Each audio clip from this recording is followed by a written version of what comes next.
hear that, sheetheads? That's the sound of a brand new bootylicious anchor ad, heating up the intro with a sensual vibe, so you can start this episode of Breadsheet nice and soggy.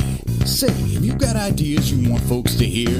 Well, nowadays it's titillatingly easy to broadcast yourself with Anchor.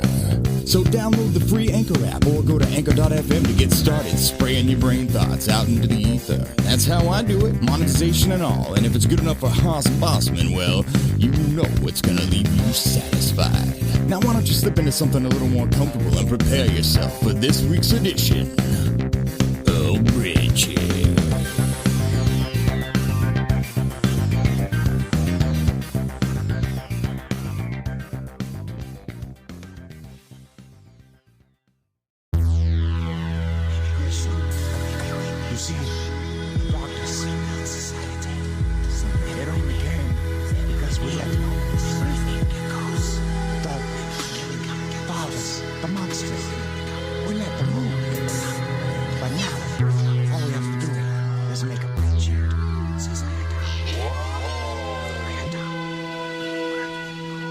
XRM Brown X2. Yes, that's right. You heard me. XRM Brown X2 on Twitter. Well, at symbol XRM Brown 2 on Twitter. That is my guest today. Kind of a different type of call out here, but I'm going to make this a short and sweet intro. I don't think I've ever said that before. So this time I mean it because it's the first time I've ever said it. My guest today, you guys are going to love this. It's been a while. I'm a little rusty here, I think. So that's why I'm not making any sense, maybe. I should have been making episodes of Breadsheet like every day here recently. I kind of dropped the ball on that, but I'm getting back on it. I'm getting some YouTube videos and new music and all kinds of cool crap coming out. So I'm not going to talk about those scooters in the city ever again. Go follow RM Brown on Twitter and YouTube right now. RM Brown is an amazing YouTuber, comedian. He talks about politics a lot. He's a cool dude, very smart, and very hilarious. And I think in a strange turn of events, he might actually be a guest who actually listens to his own episode, or at least like part of it. So, and that's today's episode. It's an interview with him. The funniest... Oh, I guess Bossman, and you're listening to Breadsheet.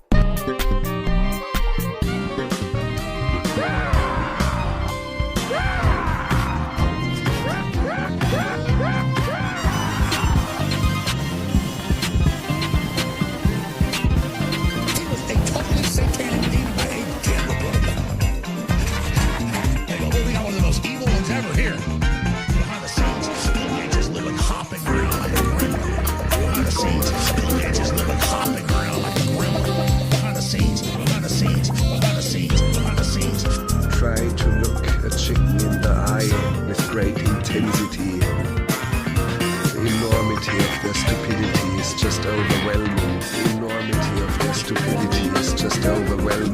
The enormity of their stupidity is just overwhelming.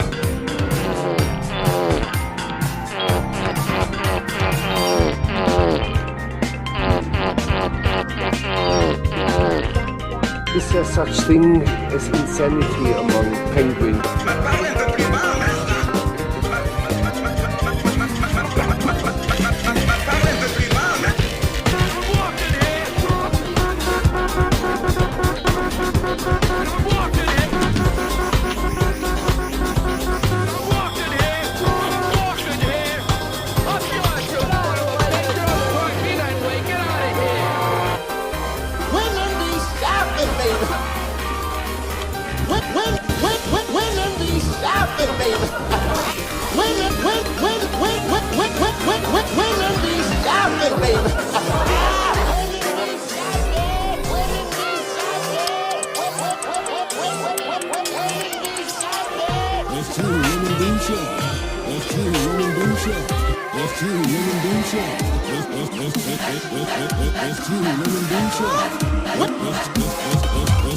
Women be shopping. Women be shopping. Women be shopping. Woo! All right. Hey there. Sheetheads, it's your boy Haas here, giving it to you nice and squishy like. And also, that's this show is Breadsheet. I'm Haas Bossman, and Women be shopping, baby. that's my catchphrase. I made a soundboard. That's true. Women do shop. And so, you know, you hear these That's true. Women be shopping. sounds like that one. Women be I talk about the songs more in the episode here. Women be shopping. So, you know, that's our guest today. And actually, I'm gonna treat you to a little something a little different today. Here is an interview that R.M. Brown did with the great Joe Rogan. That's right. He is my third Breadsheet guest who has had a conversation with Joe Rogan. And this is just a quick thing from his live stream, and you'll get to see, you know, or hear, I guess, what his crap is like. So, and I've been saying crap a lot lately, I think because I've been watching so many of his videos, and he says crap all the time. So, sorry about that. Or you're welcome, whichever one it is.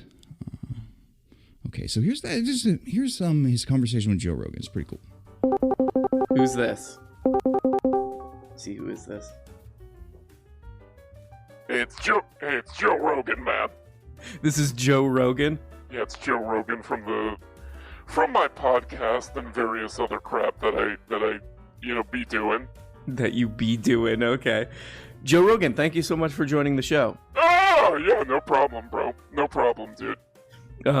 So I wanted to ask you about some stuff. You seem to have kind of fallen down a little bit of a online propaganda rabbit hole. Oh yeah, bro.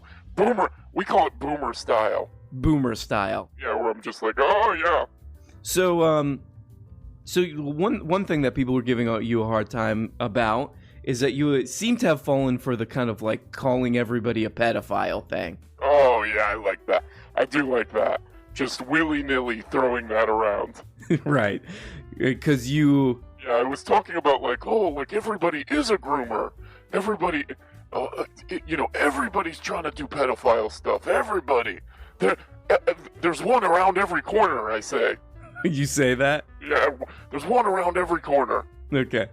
Okay. So, I mean, it's something that we might not want to be... Just because somebody's like, you know, trans or whatever, we might not want to call them a pedophile. Nah, I don't know.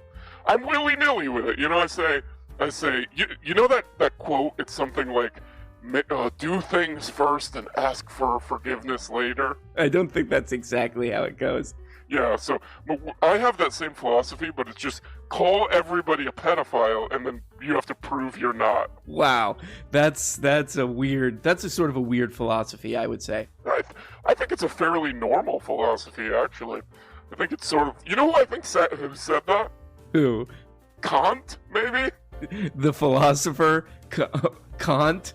Yeah, I think he said that. I think he said, throw around the term pedophile with total disregard and see what sticks. Okay, he did not say that.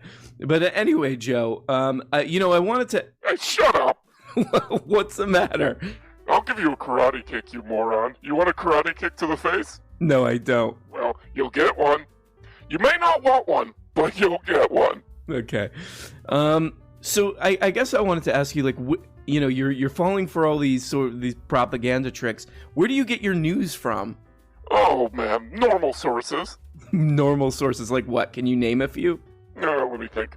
Banner ads, pre-roll ads on YouTube videos, weird links in ads, unsolicited emails, scam phone calls. Okay, so you get your news from scam phone calls. Yeah, and I purchase products that way too, and then make investments. And supposedly, I think I'm the only guy keeping that whole thing going. Okay, so the reason that we're all getting scam phone calls nonstop is because one guy, you, yeah, i.e. me, yeah, i.e. you, is falling for them. Oh yeah, I'm keeping it going, man. What else? Where else do I get my news? Epoch Times ads, Amber Alerts. Amber Alerts. Yeah, Amber Alert. How about this Amber Heard? Okay, so you're doing like late night comedy now? Yeah. How about this Amber Heard, you guys? Yeah, think of a joke. Right. You know what? Like, so there's Amber Alerts. You know how there's Amber Alerts? Yeah, Amber Alerts. What if we had Amber Heard Alerts? Okay, yeah, you're definitely gonna need to work on this one. It's already. Yeah. So it's like, I don't know. Like, if you have to go to the bathroom, you have to do number 2. You say, "Uh-oh, Amber Alert," Get right, because she pooped in that bed. Or it could be like, if a person is attractive, you know, like physically attractive, but they're crazy, you go, "Uh-oh, Amber Alert." that's a little mean. Nah, it's just right. Anyway, you know, I don't know. You know what I think about that whole thing? What? I think they just sort of revel in that attention. You know what I mean? Joe Rogan, you think they revel? Yeah, it's just, to them, they're like, oh, this is basically a movie. You know, it's basically a movie. I'm getting attention. that I agree with you. Yeah, they're loving it. It's like McDonald's opened this mother clucker. That's okay. Because they're loving it. Yeah, because they're loving it. You know what else I call her? What? Amber Heard? Yeah, guess what I call her? What? Amber Turd. Oh, man. All right. Anything else you want to say? Oh, can I ask you a question about Joey Coco Diaz? Yeah. What about Joey Coco Diaz? You think he's the funniest man in the world, right? Yeah, I've heard you say that Joey Coco Diaz is the funniest man in the world. Yeah. You know why, though? Why? Because he pioneered a new type of comedy. A new kind of comedy? Like what?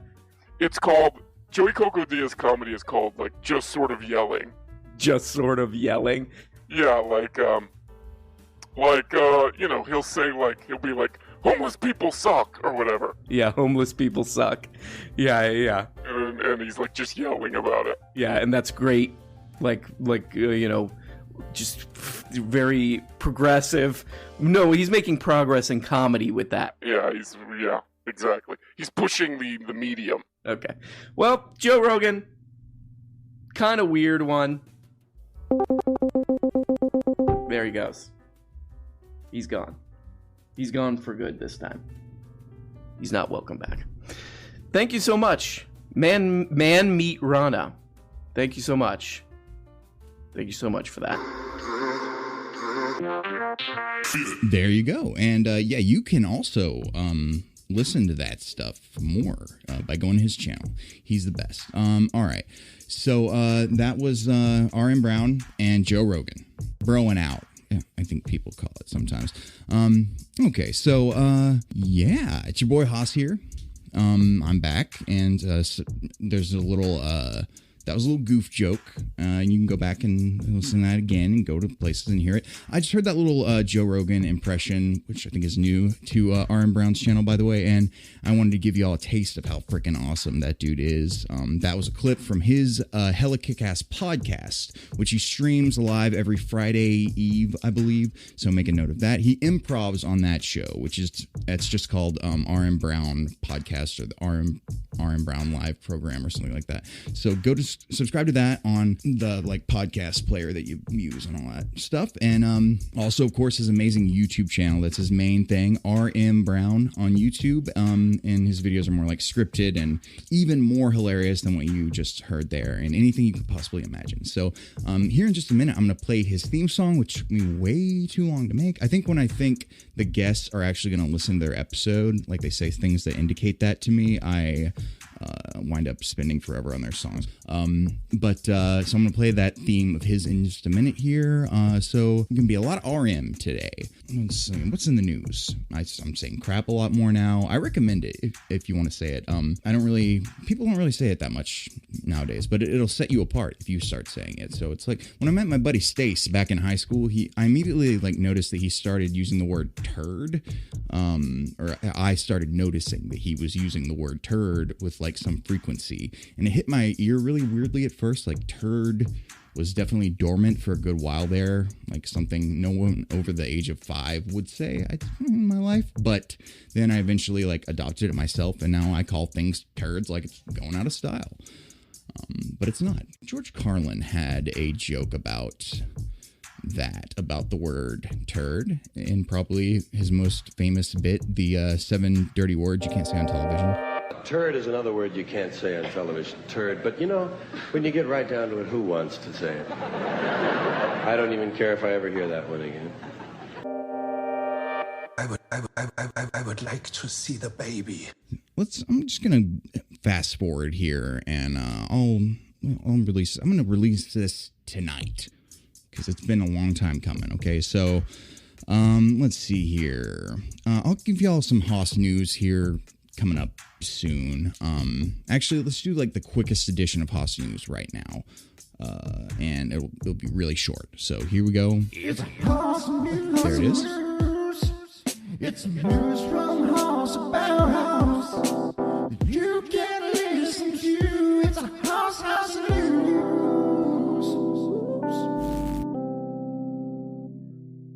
Okay, Haas news. School's out for summer.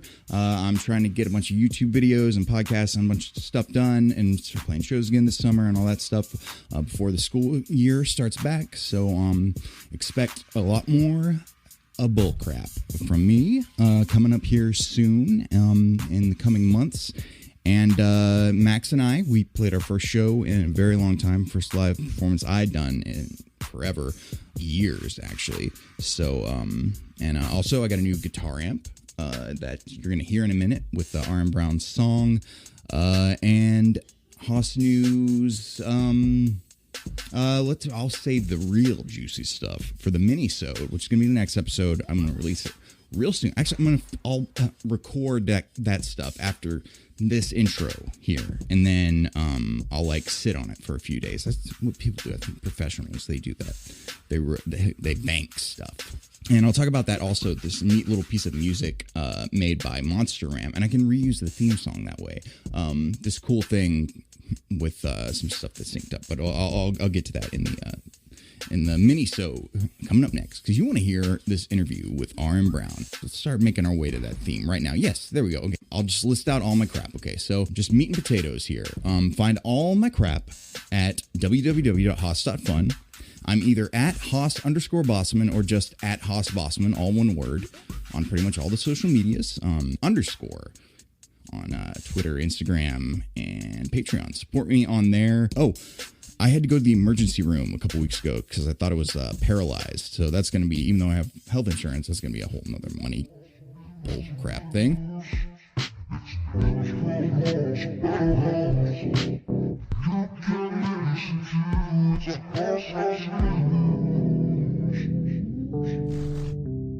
Yeah, so anyway, I love you. Here's my theme song for RM Brown. Please go subscribe to his YouTube channel and his podcast and all that.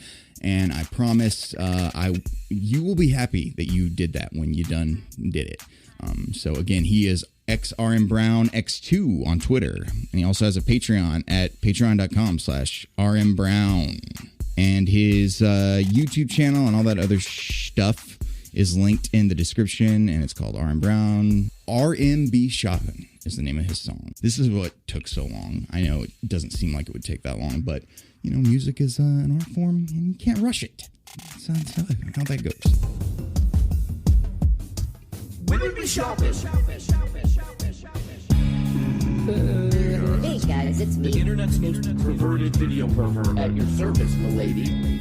Oh man, we got a special one today. In fact, this is probably one of the more demonic things I think I've ever seen. To quote the great Michael Jackson, a guy who I think we all agree everything was fine with him.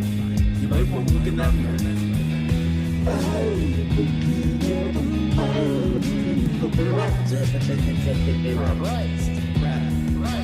These are the tropes I know. Donnie Jr., it's knockout. Larry? But they're no agents, folks. These ladies, they're no agents. Calm down. Oh my god. With these, this is some goose stepping crap. Jesus. With these, this is some goose stepping crap. Not to show off, but I'm a Daily Wire member. There's not much you can do about it. Are you gonna try? Sure.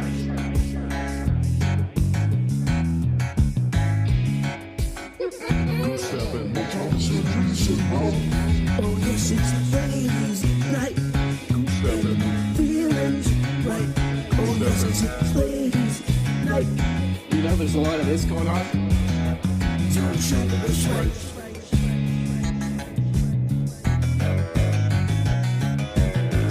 Women be shopping. Women be shopping. And my shit in it. And my shit in it. And my shit in it. Poo-poo. Poo-poo. Poo-poo. Women be shopping.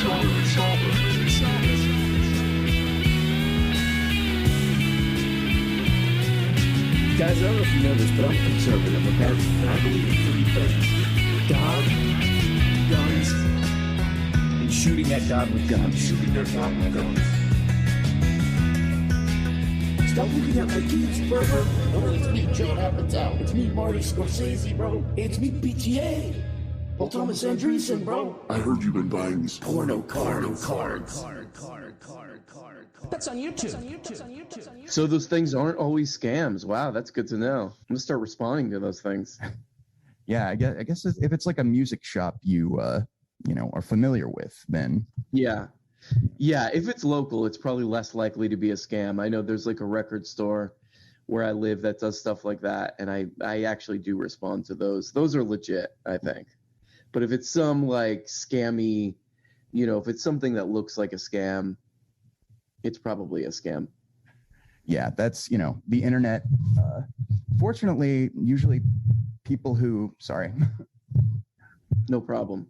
I think usually people who like scam people on the internet seem to not know how to make it look real, or very often. So it's like stands out and it's very obvious, which is why I don't know. It can be like extra heartbreaking when like an old person. I know, because it's so sweet that they're trusting. Yeah, it's like, man, that one was like really, really obvious, as you would say, the meemaws and the peepaws out there. Exactly. Yeah, I think my mom sends me links to like. She'll be like, look, be careful for this. This is a scam. This is a scam.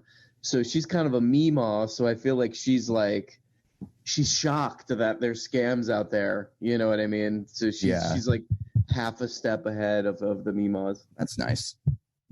I am going to ask you a question, and then don't mind me. I'm going to fiddle with my mic to make it not droop while you possibly answer the question. And I'm going to mute my mic so it doesn't mess up the audio.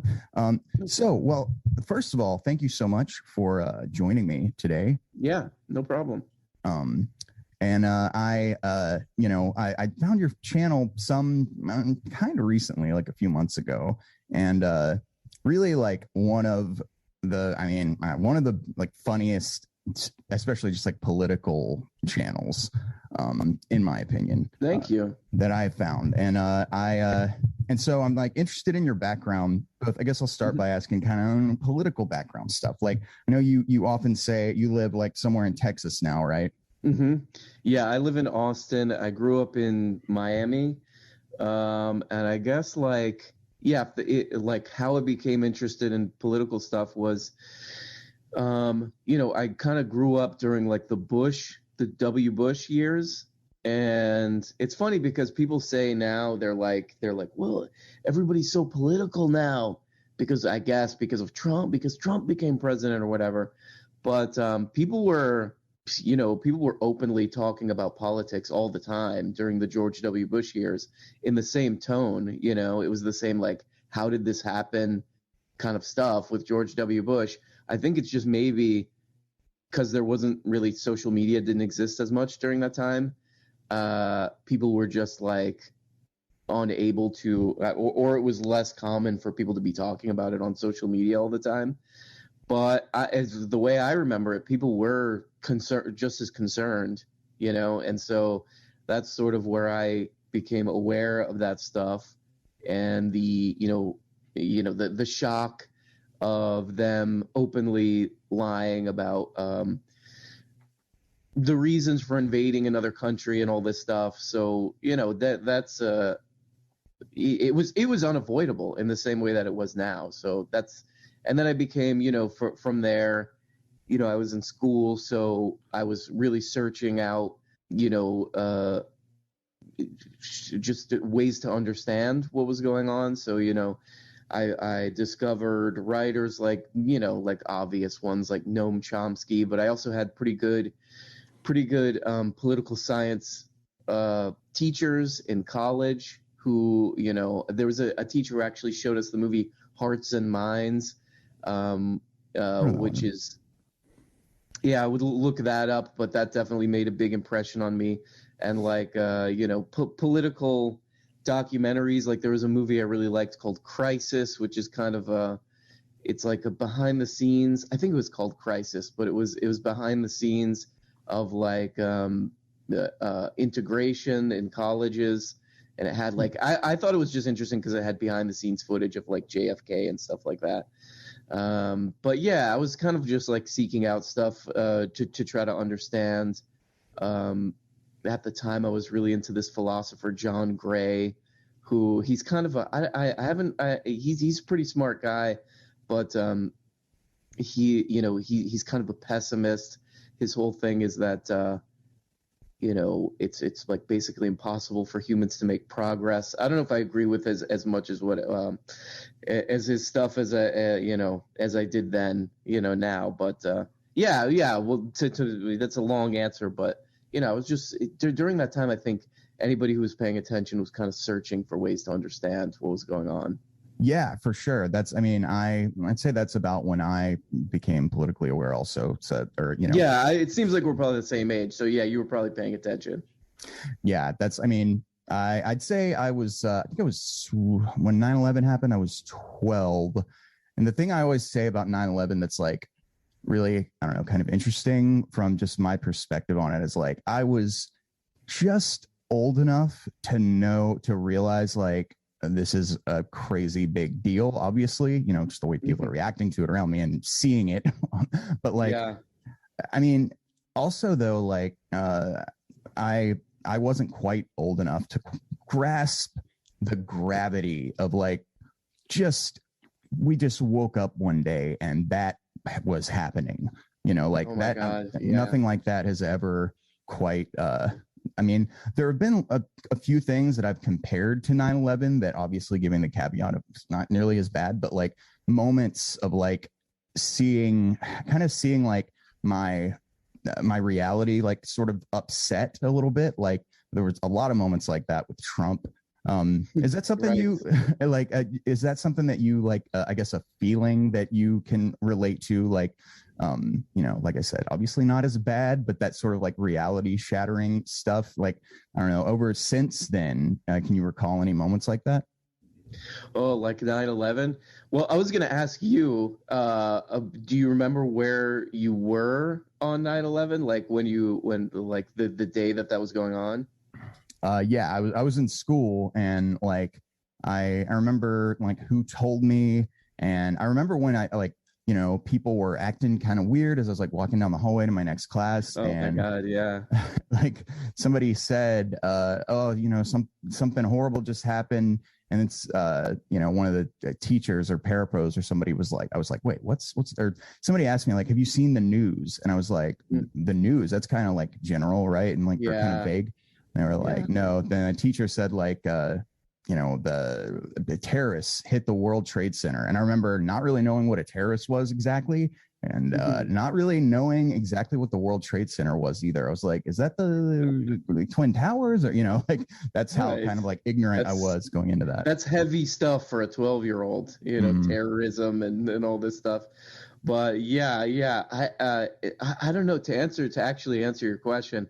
No, probably not. There's probably not been something that like reality shattering, as that, and especially like, I have sort of a weird story because I am a little bit older than you, and I was in college at the time, and I was staying over. I had a friend who like I would stay over his house all the time, and I was just like sleeping over my friend's house, and his mom was actually she was sort of like a secretary for the Secret Service, and so he kind of like started hearing about this before, or he kind of knew what was going on a little bit before everybody else did, and that it was a terrorist attack and all this stuff.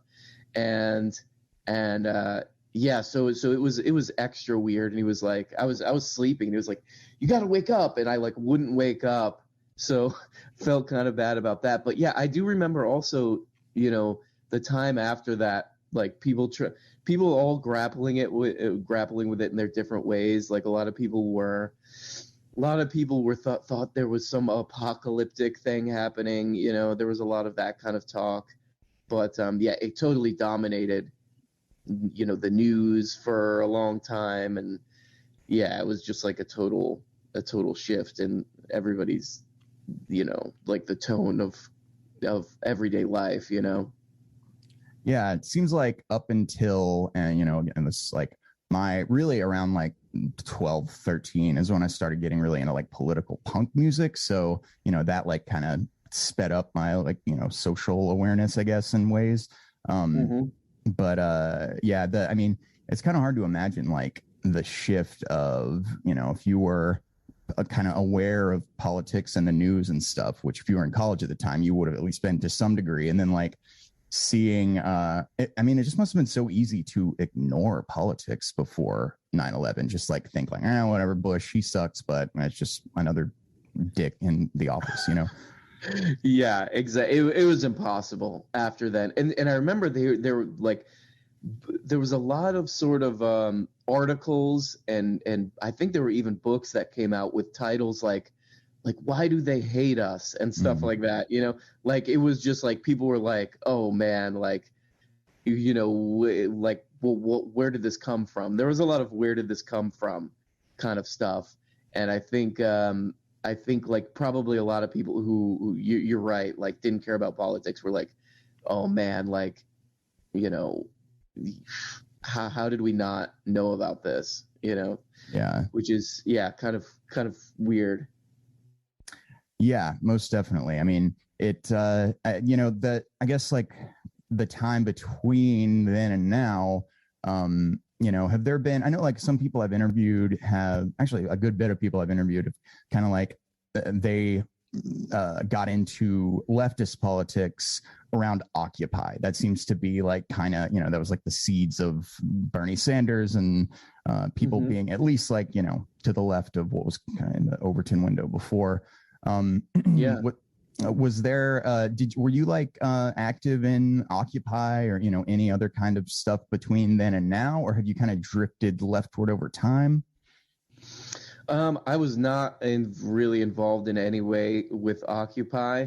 I mean, obviously I was paying attention to the, you know, 2008 crash and stuff at the time. And, you know, I mean, like my political view of that has not changed much since then, which is, you know, I kind of understood like the sort of like push for deregulation and all that stuff, and the sort of, you know, I mean, what's still kind of going on now and what was going on pretty heavy like in the 90s and all that stuff, which was, you know, that the market should sort of like, the market should determine like every area of life. And the 2008 was maybe like the crash and all that stuff was probably like not another 9/11 moment, but, you know, not exactly, but very close, because it was another like shattering of a certain type of reality. I don't think that reality has been totally faced, you know. Like there are people like on both, you know, like Republicans and Democrats or whatever you want to call them, who still believe the exact same things, you know, that like the market is perfect, you know, and all this stuff. And, you know, there's no reason to sort of interfere with the market or have a civil life outside of that, you know. The people still seem to believe that, even though it was totally disproven during that time, you know. All these people's lives thrown into chaos because of that belief. Yeah, and I mean, I think there's to a maybe more unavoidable degree, the pandemic seemed like another moment like that, where it just, I mean, we were all hopeful that at least some kind of silver lining is people might see that, you know, the private sector can't handle everything, and we maybe need to be better prepared for stuff like this in the future. And totally, of course, yeah. I don't know. Maybe that some people have shifted that way a little bit, but it doesn't really seem to have been the seismic change in perspective that, or like, you know, the Trump card pun. I don't know. I hate the fact that you can't use that word anymore, really. But yeah, I think there've been like several moments where it just seemed like things were going to change. I mean, that's, you know, we all had Trump and everything. That was another one for me, which I imagine that was for just about anybody, including maybe people who voted for Trump, of like, you know, being awake at 2 a.m. or whatever it was and seeing like, oh shit, he's like actually going to win. Like there's like no way he can't lose, you know, or that he can lose now. And yeah, I mean, obviously that was bad, but then I think it was another one of those like kind of reality shattering moments of like, whoa, things are possible that I did not know were, that just don't seem possible anymore. I guess, you know, having come up in the 90s, we were in a period of relative stability in some ways. Yeah. It's I mean, it's definitely still, it's still weird. But yeah, I'm kind of interested to see what happens next. I mean, people are saying, I don't know, you know, like they're saying that this guy Ron DeSantis might be president, which is like, I mean, that one's, it might be even weirder because at least Trump, he's like this wacky, like if you're sort of like, you don't pay attention to politics and maybe you maybe believe that he was going to bring like old-timey steel jobs back or something like that, you know, or you believe in some kind of nationalism or something like, maybe I get it, but like with this guy Ron DeSantis, they're saying this guy might be president. He's just like, he just seems to be like pure, like almost like an like a YouTube ad or something. Like it's just like all buzzwords. It's just all political theater, which I think is funny, but I guess, I mean, obviously Trump is mostly the same, you know, it's mostly about like, you know, owning the libs and all that stuff. So, you know, I don't know. It's just, that's where civil life is in America. It's not, it's never been good, but now it's just like extra bizarre. Yeah. Trump at least has that X factor of like, just pissing off liberals and leftists and anybody with like, you know, a sense of like decency, just because he's so like crude and crass and stuff. And obviously like focusing on that so much was maybe not the best thing in the world, but you know, that was like, he has this kind of built-in quality of like, yeah, there's just, I mean, before he ever, you know, seriously ran for president or whatever, I mean, I would have said like, I don't know much about him, but I know he kind of seems to represent like every possible negative quality a human being can have. and then I guess people love that. So, you know, to each their own, I guess. I would have been like, oh yeah, the dude from Home Alone 2, the guy who makes a cameo. He sees Kevin walking through the lobby. You know, that was basically, I mean, you know, there's that, and like sort of like, oh yeah, he's like kind of a crappy like real estate agent guy. He's like sort of, you know, I mean, that I think most people were like, actually, you know, there was one thing I actually kind of liked was there was an Errol Morris. He's a documentary filmmaker who he did this movie. He never finished it, where he interviewed people about their favorite movies. And he interviewed Trump, and Trump was talking about how Citizen Kane is his favorite movie. And I was like, that's kind of funny. I thought it was kind of cute in a way that Trump's favorite movie was Citizen Kane. And he was talking about like, yeah, that's sort of like my life. That's sort of like my life. I could see, you know, how in Citizen Kane, the table gets bigger and bigger, you know, the relationships get harder and harder and stuff like that. And I was like, okay, that's kind of funny. And then I think like when Trump became president, Errol Morris came out and he was like, yeah, I could kind of tell when I was making that he was kind of full of crap. And I think that he might have not even watched Citizen Kane, because I asked him about some other scenes and he didn't know what I was talking about. So I don't know. I always thought that was funny too. Yeah. I mean, just the complete unearned confidence that, I mean, I don't know, probably feels earned to him. I mean, he's fucking fallen upward his whole life. So yeah. Anyway, Trump, there was something I had, those little reality shattering moments. And I'm sorry, I'm not going to interview myself here, but the one that kind of, I don't know, stands out to me is when, and again, you know, that's like only comparing it to 9/11 because of that reality kind of factor, you know, not because it was as bad or anything like that, but or comparable maybe in a lot of ways. But I think right after that Unite the Right rally, when I was watching Trump do a press conference live, the one where he said the famous good people on both sides thing. And I heard him say that, and I heard him start to talk about the alt left, which was a new phrase to me, and which I don't think has caught on really. But then some of the stuff he was saying was just like, whoa, man, this is like, I can't believe I know Trump is a piece of shit, but I can't believe he's like not pretending to be like outraged about this or whatever. And then like a reporter asked him something, and he just starts getting belligerent with this reporter. And I just remember like, I don't know, I was like kind of a little scared because of like what was going on. And then like seeing the, I never thought people talk about like, oh, the president's like supposed to be this unifier and he's supposed to like come out after tragedies and stuff and like, you know, make people feel like somebody's in charge and like, you know, somebody. And I always thought like, man, that's bullshit. I don't think like just because Obama comes out and says everything's going to be all right. Like, I don't believe that. But then when Trump was not doing that, I was like, oh shit. Yeah, that is kind of scary. Like knowing that like nobody is in charge right now. Right. Yeah. It's difficult with Trump. Trump's in a, you know, obviously like, a psychologically interesting character to speculate about, because what I wonder is he seems like the kind of guy who probably doesn't believe anything, probably like most presidents, doesn't really believe anything. But does he? So when some like detestable figures like those Unite the Right people, does he really believe any of that stuff, or does he just like that they like him? You know what I mean?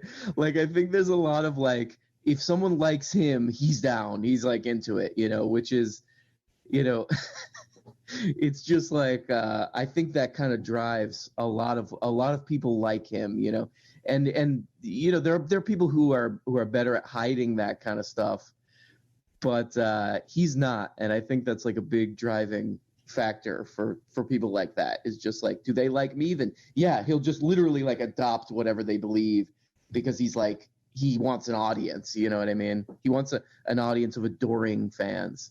Yeah, just, you know, straight up narcissism. I mean, that, you know, that's kind of so many things that Trump did were just totally baffling to me, but that was always kind of a like, man, this guy really does not care about anything other than like he's getting attention and people say they like him, even when it's like, well, maybe he can't really tell because of, you know, his position. But it's like, you know, I think it'd probably be pretty obvious that a whole lot of people, you know, that's what like, you know, super wealthy people, super, you know, powerful people, celebrities and stuff. It's like, that's, you know, something I've always thought about with them, especially like super wealthy people. It's like, how do you know, like, that's got to be a kind of weird existence, because it's like, you don't know if anybody actually likes you. You don't know if you have any real friends. You know, people just using you for your money. I mean, like, I mean, I'll bet that like is not good for any of those billionaires psychologically. I've been reading, I've recommended this book before. And I mean, just speaking of sort of like the pathologies, maybe not the pathologies of just the wealthy, but sort of like people like well maybe the wealthy or like the 1% or whatever. There's this book called The Meritocracy Trap by a guy named, I think his name is Daniel Markovits. And it's basically if you've ever read a book from the 80s called Fear of Falling by Barbara Ehrenreich, it talks about how you know, basically like people in the 1% who aren't like sort of necessarily like the children. They're not like Donald Trump Jr. and whatever. They're people who actually like, earn their quote unquote earn their way into an elite college and all that stuff. And it talks about the sort of pathologies of that, about how, there's this sort of trap that people get into with, like, especially at the level of like Yale and Harvard kind of stuff, where you're definitely going to make a lot of, you have a really good chance of making a lot of money if you get into, for example, like Yale or Harvard or Stanford or whatever, an Ivy League school.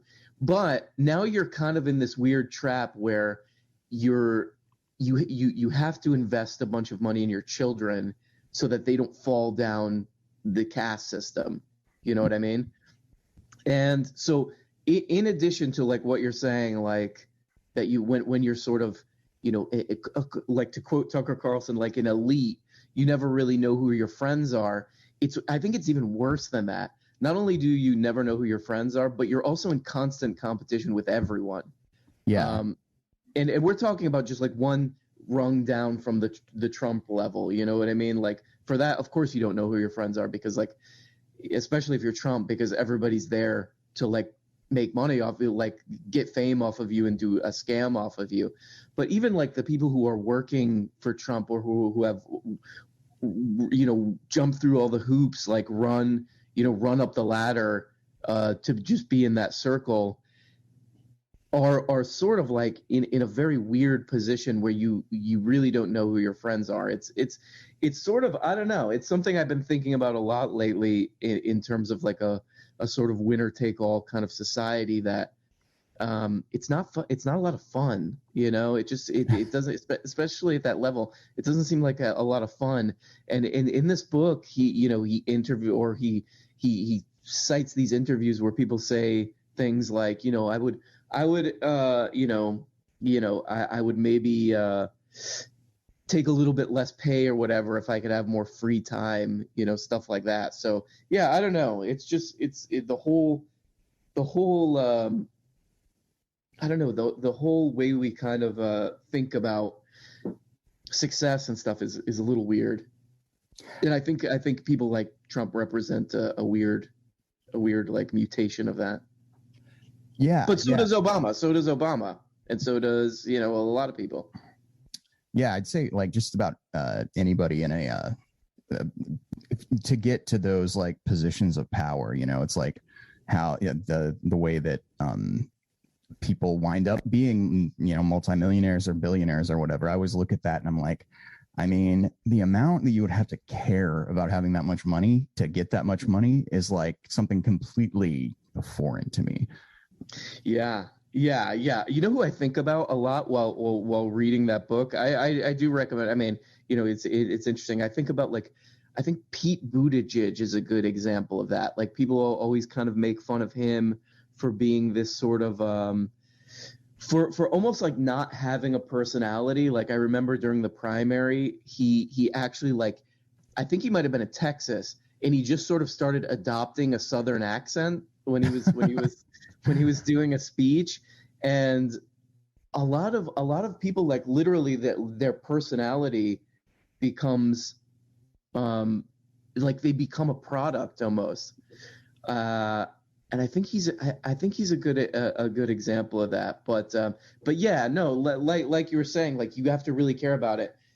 I think you have to, if you're in like a really like winner take all hierarchy like that, you have to like your personality starts to disappear, and you just become whatever will get you to the next step, I guess, which is the scariest part.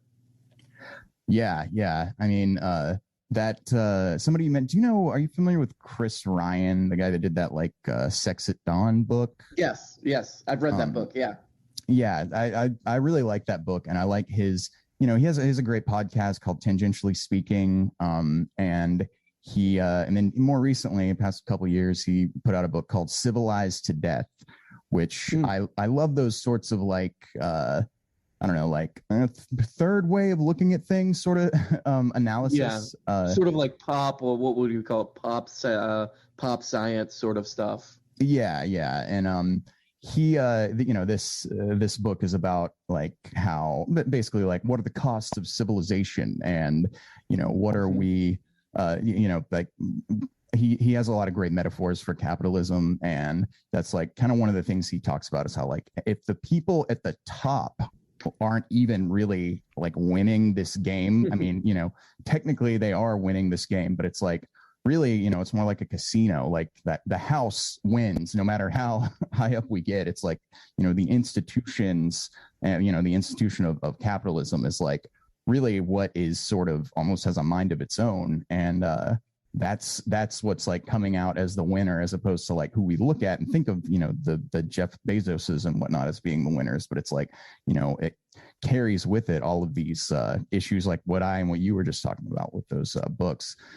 Yeah, absolutely. Totally. I like Chris Ryan too. I like that Sex at Dawn book was pretty interesting. Yeah. Highly recommend like that the newer one too. So it's Civilized to Death. Like I'm not really out, yeah.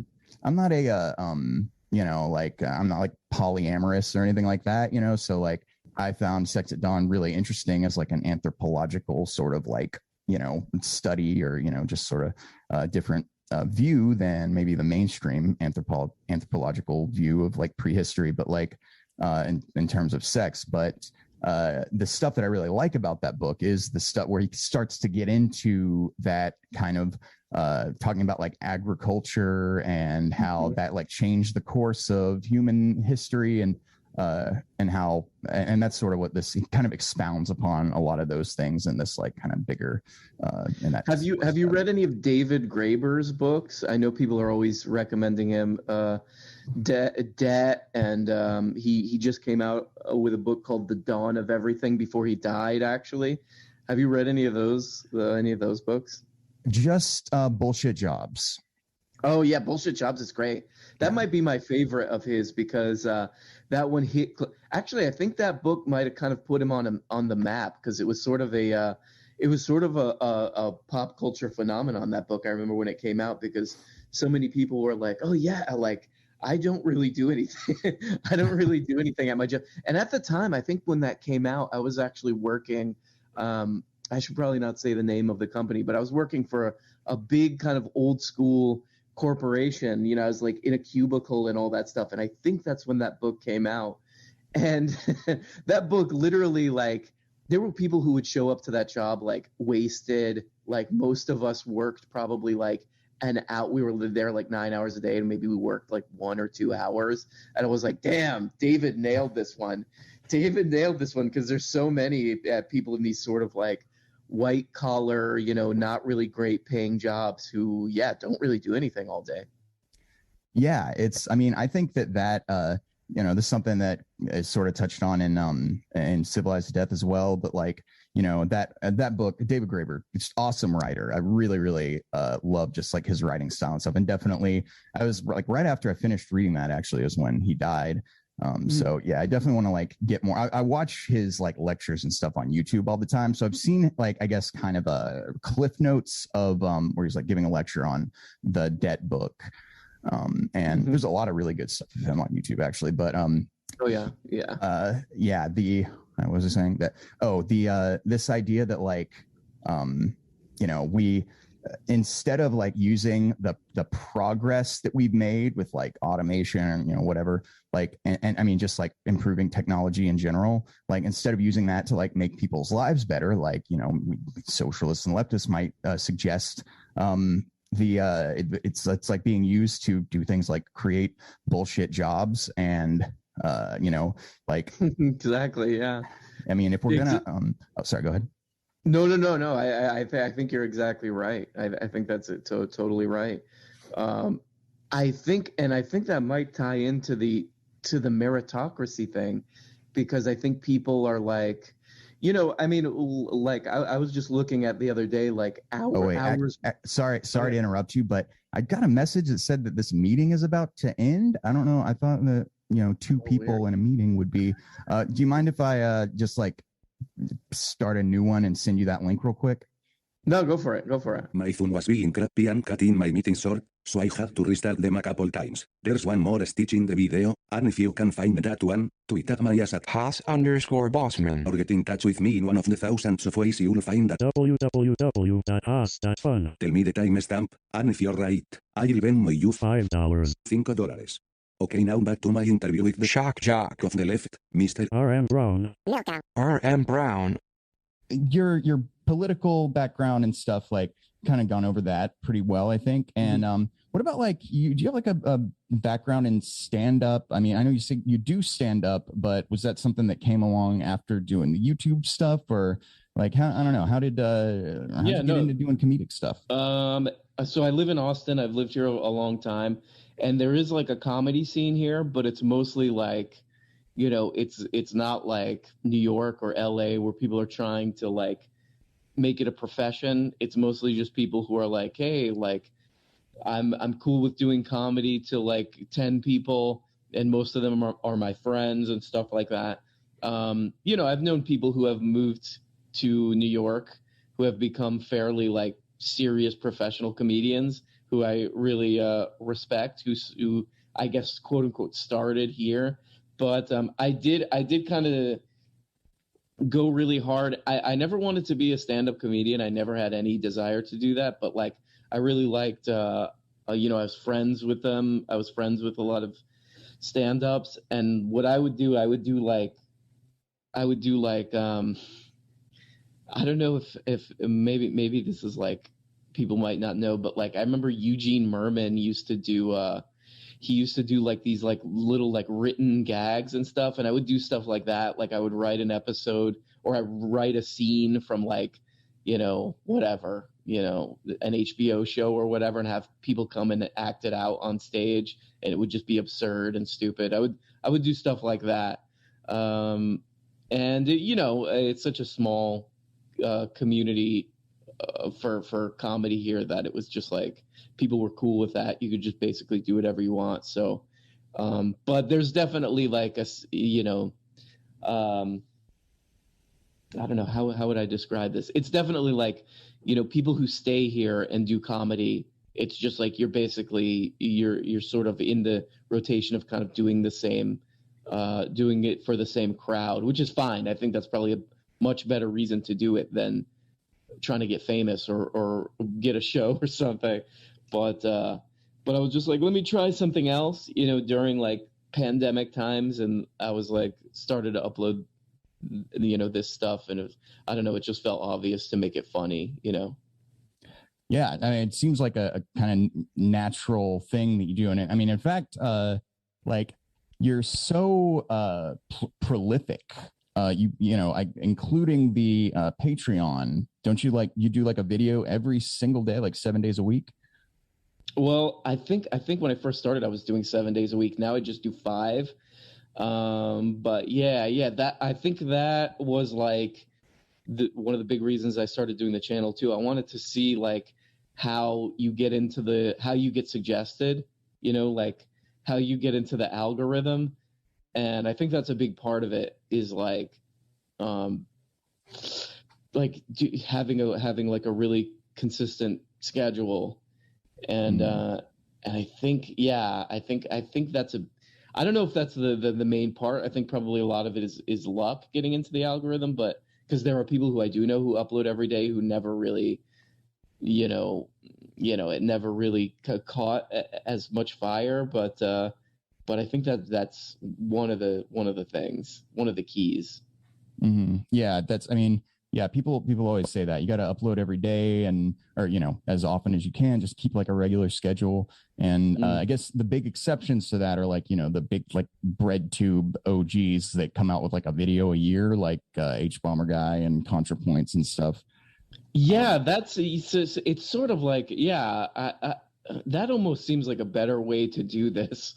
like I mean, if you're like, you're just like trying to figure out how to get into the algorithm, and you're like not sure, like or you just want to do that, you just want to get suggested to get a start going, then maybe uploading every day is the thing. I don't know. I mean, this stuff is so secret that you really don't know how this works, but like that seems like, you know, doing a video every month or every year in terms of like, you know, H-bomber guy or ContraPoints or whatever, seems like a much better way to do it. Much bigger bang for your buck. You know what I mean?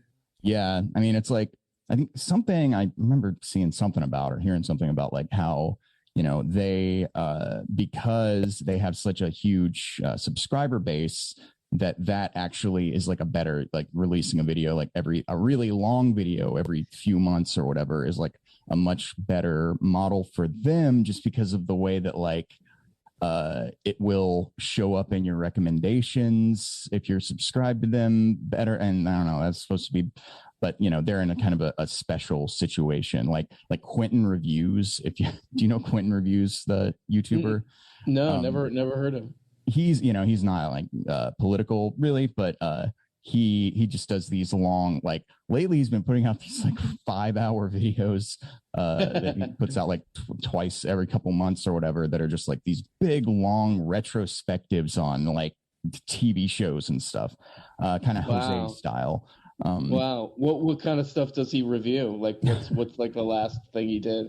Well, like the more recent stuff was like stuff that I was shows I remember, but was too old to be watching, like Nickelodeon, like sitcoms like iCarly and stuff like that, which I guess you know, he's the right age for that. But you know, he's got a lot of some good videos. I wish he would do more of these, but I guess the, you know, algorithm probably doesn't like him as much. Is like these one I wanted to use with my students actually, because it's a, you know, kind of anchors around Tiger King, and it's called, what's the video called? How Documentaries Lie to You. And it's just a really good like 40-minute like breakdown of a few popular documentaries and documentary series, and how, you know, the just like different techniques that they use to sort of like, you know, massage the truth or whatever. Right. Yeah, he's got some good stuff on like History Channel too, and the, you know, like the fall of History Channel, I guess. I gotta check this out. So this sounds right up my alley. I gotta check this out for sure. Yeah, definitely those kind of more, I don't know, socially or I don't know, social minded ones, I guess you'd say, are my personal favorites. But yeah, I'll shoot you a link on the Twitter. Yeah, please. But okay, so you know, you're very prolific. Would you like take me through, you know, if you won't mind? I know this is kind of getting into Patreon only content territory with the behind the scenes stuff, but I mean, like, just what's your daily process of making a video? Well, now I have a couple of like recurring ones, and this is sort of like, so this is something I'm trying to work on changing, but like, I've kind of fallen into a pattern of like, oh, I know I can make fun of this. I know I can make fun of this person in a funny way. So I've been doing recurring, like, you know, there are these like characters who I know they're gonna, first of all, they're gonna talk about stuff that's like trending in the news.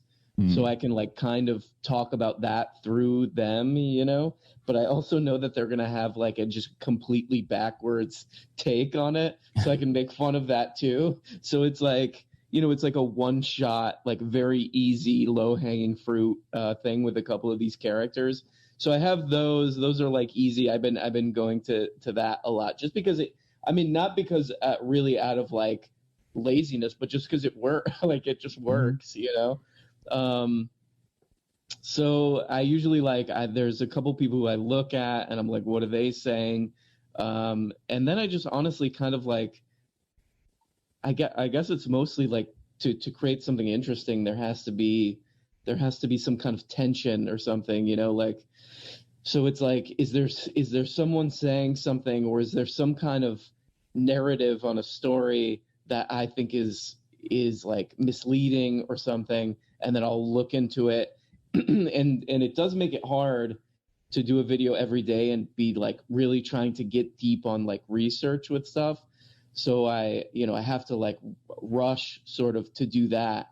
But you know, so you know, I try to be careful with sources and try to like, I mean, the thing that I do now is I try to like find like okay, where did they get this? Like, where did they get this idea, you know, that they're talking about? And like, let me try to find some of the like source material that they're talking about, and let me see like how it's misleading or like, you know, whatever.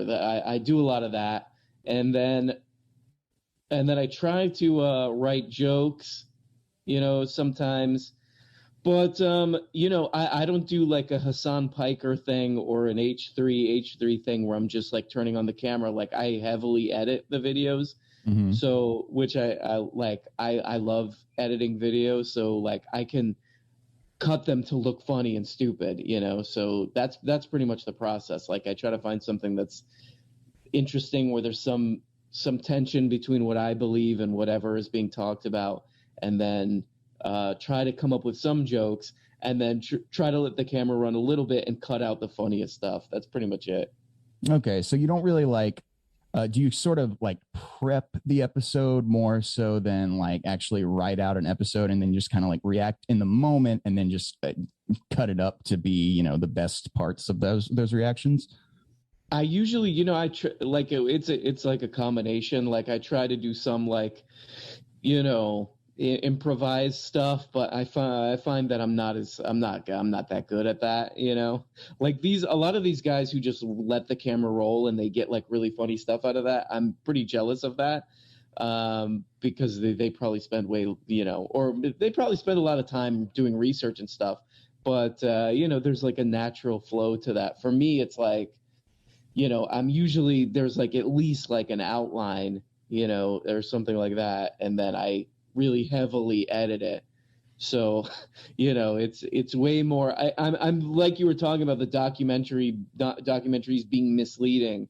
If there's any like, if it feels like it's just a flow on the videos, that's very misleading, because I am like cutting out the funniest stuff and recutting stuff that's maybe not funny in a way that like looks funny or looks stupid, so that when it all comes together, it's just like this, like, it just seems like a mushed, you know, it just seems like you know, like a chronological, you know, mushed together, you know, almost, I don't know, like a stream of consciousness thing, when it's not at all. It's like, I do have to write a lot of it, and then I do have to edit it, you know? Yeah. Well, I mean, you are like really good at editing then, because yeah, I just kind of assume that you sort of improv'd it and then cut out some of the silence, or when you're like, you know, maybe like go through. And I saw like when I first started kind of thinking like, I'm gonna try to start making like video essays or whatever, like I started off trying to do the like what like a streamer would do, but just recording it and then like cutting stuff. Very quickly found that like, yeah, I have to like just sit there and write the whole thing out. Yeah, that's sort of what I found, you know, because well, you know, I think a lot of those people, they just get into a groove. Like, if you stream for like 7 hours a day or 8 hours a day, what some of these people do, I think you get into a groove where it just starts making sense, and you can do it and you can make it funny. But I don't think I could get there, you know. Well, I mean, you know, you're great on the podcast, which I've, you know, been listening to, tune in live every once in a while. Thanks. I think the only reason I could do that is because people call in and they like get the energy going. Mm-hmm. You know what I mean? Like, if I were making serious commentary or attempting to do make serious points, I think it would be a lot harder. But yeah, no, thank you. That's yeah, thanks. You know, I thought about calling in on Friday, I think. And but I was like, I'm going to interview him soon, so I should like save some of the stuff. So I'll call in next time I'm watching live. Yeah, please do. But you know, something that you like, I don't know what to call it exactly, like your tone, demeanor, something like. It's just really perfect, I think. With one of the things I'll ask people about is like, what do you think the key, or you know, one of the keys to like good political or effective political communication is? And I don't know, I think it seems like you kind of manage to ridicule people without not that that's like all you do, but you know, when you're talking about like those the Ben Shapiro videos and Steven Crowder and stuff, like, you know, obviously there's a lot of ridiculing to do, and I don't know, like you manage to do that without ever coming across as mean-spirited. Is that like an intentional thing, or you know, just your personality, a mix of the two? Like, do you think that I I don't know, maybe is there maybe a little bit too much of the mean-spiritedness on the left or in political commentary right now, and is that something you consciously go against, or what do you have to say about that? No, I appreciate that. That's really nice. That's a really nice thing to say. That makes me feel good, actually. I'm glad I make you feel good. Yeah, like, I don't know, like there is a lot of, mockery and stuff like that. But, I think, like, I don't know. I honestly believe that if, like, whoever, like one of these characters, Tim Pool or Ben Shapiro or whatever, came out and was like, yeah, you know what, like, I don't really believe this. Like, I was trying to make money, or I was trying to keep an audience, like a lot of this, like, bigoted stuff or really like reactionary stuff. I don't really believe it. I was trying to make money, and I'm going to try to turn things around. I would instantly be like any ridicule would immediately stop, and I would like absolutely respect them probably more than like some leftist content creators, because that takes some courage, yeah, no, it's like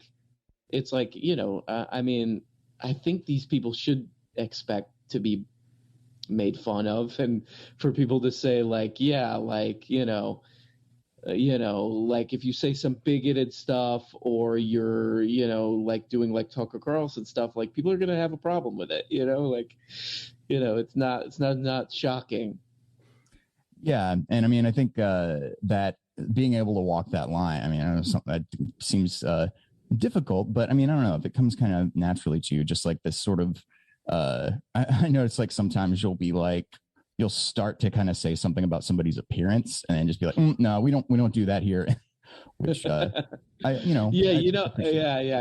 think that's, yeah, that might be, because then it's just like, I also don't think that that's super funny. That's when you start to, you're just kind of losing it, Mm-hmm. Yeah. You're just kind of having a if you're just purely making fun of like a good example is Ben Shapiro. Like people do Ben Shapiro impressions, but he does impressions of people in a mocking way on his show all the time too. Like, yeah. Like he does like a Bernie Sanders impression that's supposed to be like mocking. He does, a bunch of different people that it's supposed to be mocking. And never once have I been like, ooh, ouch. Like, oh, yeah, like, oh, he's killing them or whatever. Like, people, it's, I think it's part of the game, I think. Yeah. There's famously terrible Bernie Sanders impression. I think maybe Alex Jones has the worst Bernie Sanders impression. Have you ever heard that? But oh, I would love to hear that. I can't imagine him doing volume control enough to like get off any impression. Yeah, that talking about people's appearance, that's another thing that I listen to that Knowledge Fight podcast, so I get a lot of Alex Jones content that I never otherwise would have heard, and something he seems to do. Do they like play clips and stuff? Do they actually play clips and then comment on the clips? Yeah, it's actually they've got like a really good, talking about like content creation, just like as an aside, it seems like they just have a really good system for like doing 3 episodes a week, like 3 2 or 3 hour episodes sometimes per week, and they're actually it's not just like them going on a sideways ramble or whatever. It's like they're and there's some podcasts that release a lot of content, but they're just sort of conversations. The way that they do it is like the one dude who does like all the research cuts clips and basically kind of writes a script, and then just goes through it with a comedian co-host and has him react to it, and they just have really good chemistry. And yeah, even if it, I give a shit about Alex Jones, and not really in a long time, but he's kind of irrelevant, but it's their chemistry is what always like keeps me coming back to it. Yeah, that's a really good format. You have somebody doing the research, so you get some, you feel like you're learning something from it. You are learning, and you get some actually material, and then you have a guy to just do like quips on it. That's like, that's perfect. What else do you need? That's perfect. Yeah. it works well for them, but and just being able to put that much content out. I mean, I guess this summer I'm going to try, because I've got a week left of teacher, this kids are done with school. So I'm just got to go back for a week for teacher crap. And then I use this summer. I'm going to try to come up with like a better system, because it takes me like months to make a video, but that's with school going on. So I don't know, but having a demanding job, it makes the whole creating content thing very, very tricky. Yeah, for sure. And I mean, that's I'm gonna try to make some like kind of semi-educational stuff that I can repurpose some of it maybe for like the supplemental stuff for teaching next year. But I think work. So I teach English, so I can talk about critical thinking stuff that is seems to do well on YouTube also. But the thing I think I brought up Alex Jones. One of the things that he does a lot is he'll just like put a picture of somebody up on the screen and just go, look at this guy. I mean, just look at him. That is a demon right there. And I mean, yeah, I think he did that with David Pacman. I think I took one of the sound clips where he goes, look at that. That is a predator right there. Yeah. Just by looking at him, you could tell like that's a predator. That's a predator right there, man. That David Pacman, talking about like being, I don't know, like the good political communication. I know a lot of leftists, even like Majority Report, some leftists are like, oh, they're not the real socialists or whatever. But like David Pacman definitely gets that a lot, because I mean, he really is basically just like a progressive liberal. And he and I just see so much of this like there's the leftist infighting thing, but just so much of like, this guy is completely like useless as a commentator because he's not exactly, he's not as far left as I am or whatever. I mean, do you? Oh my God. I'm so glad that you brought that up, because there's even people who I think are like brilliant, who are really like way smarter than I am, and who have actually done like real world political action, who engage in that stuff. And it just seems to me, it's like you're doing something because you've given up that like you can't do real world political action. So instead you do this sort of, you're testing everybody's rhetoric to see who's perfect and who's not perfect in the absence of like real politics. That's what I see. I mean, somebody like David Pacman or Sam Cedar, a lot of these people, just like you could convince them to like get more on your side. You know what I mean? But instead, a lot of people are just like, oh, they're not real enough, or they're not good enough, or somebody who's like generally on the right side of things says something stupid, and now somebody will go on their YouTube channel and say, oh, they're putrid and they're horrible. It's like, yeah, I don't get it. That's the only thing I make of it, is that like if we've kind of like accepted that like, oh, there's no real civic life, we just kind of accept that we can't change things for the better out there in the real world, then what do? You just start making fun of other people, or you start criticizing other people because their rhetoric isn't perfect. That's the way I see it. And I think you're right. Yeah, it's weird. It's I don't know. I mean, there's so much better. There's people who are actually like, even if you just wanted to focus on rhetoric and what people are saying on social media, there's like so much worse people there are people who are literally trying to like drag society back to like, the dark ages or whatever. Well, I don't know. Like content, people making content has taken on so many weird forms. Like I talked to Ben Burgess a couple weeks ago about the new right and like mold bug and all this stuff, like where like, oh, actually we're conservatives, like we were leftist or whatever, but actually like conservatism is, and a lot of people are doing that in a pure, like, it's like pure content. Like it's just to like seem weird or interesting. You know what I mean? I don't know. Like political content on social media is just like it has so many weird forms. Yeah. Yeah. So many little like niches and stuff. It's like when I there's, when I first kind of got into like online leftist spaces a few years ago, like, it's like, okay, you've got like these people who are kind of more foreign policy focused, and you have there may be like 3 or 4 different like sort of types of leftists that you would find.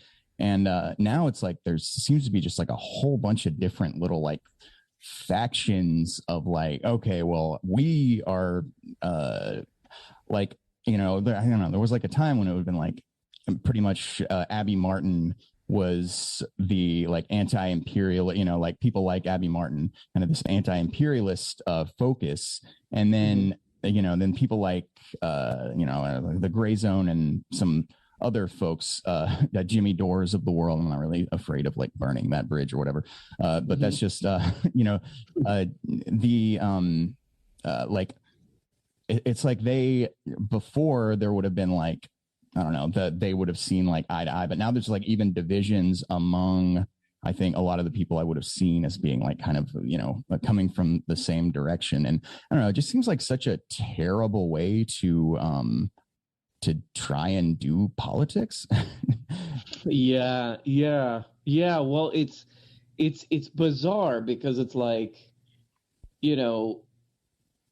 it's when it's just content, like it's cool if you make content and then you're also like you're out in the world, you're trying to like you're doing things for your community, you're whatever, or you're what, for example, like with the labor stuff that's going on, like if you're out there helping Amazon workers with like unionizing or something like that.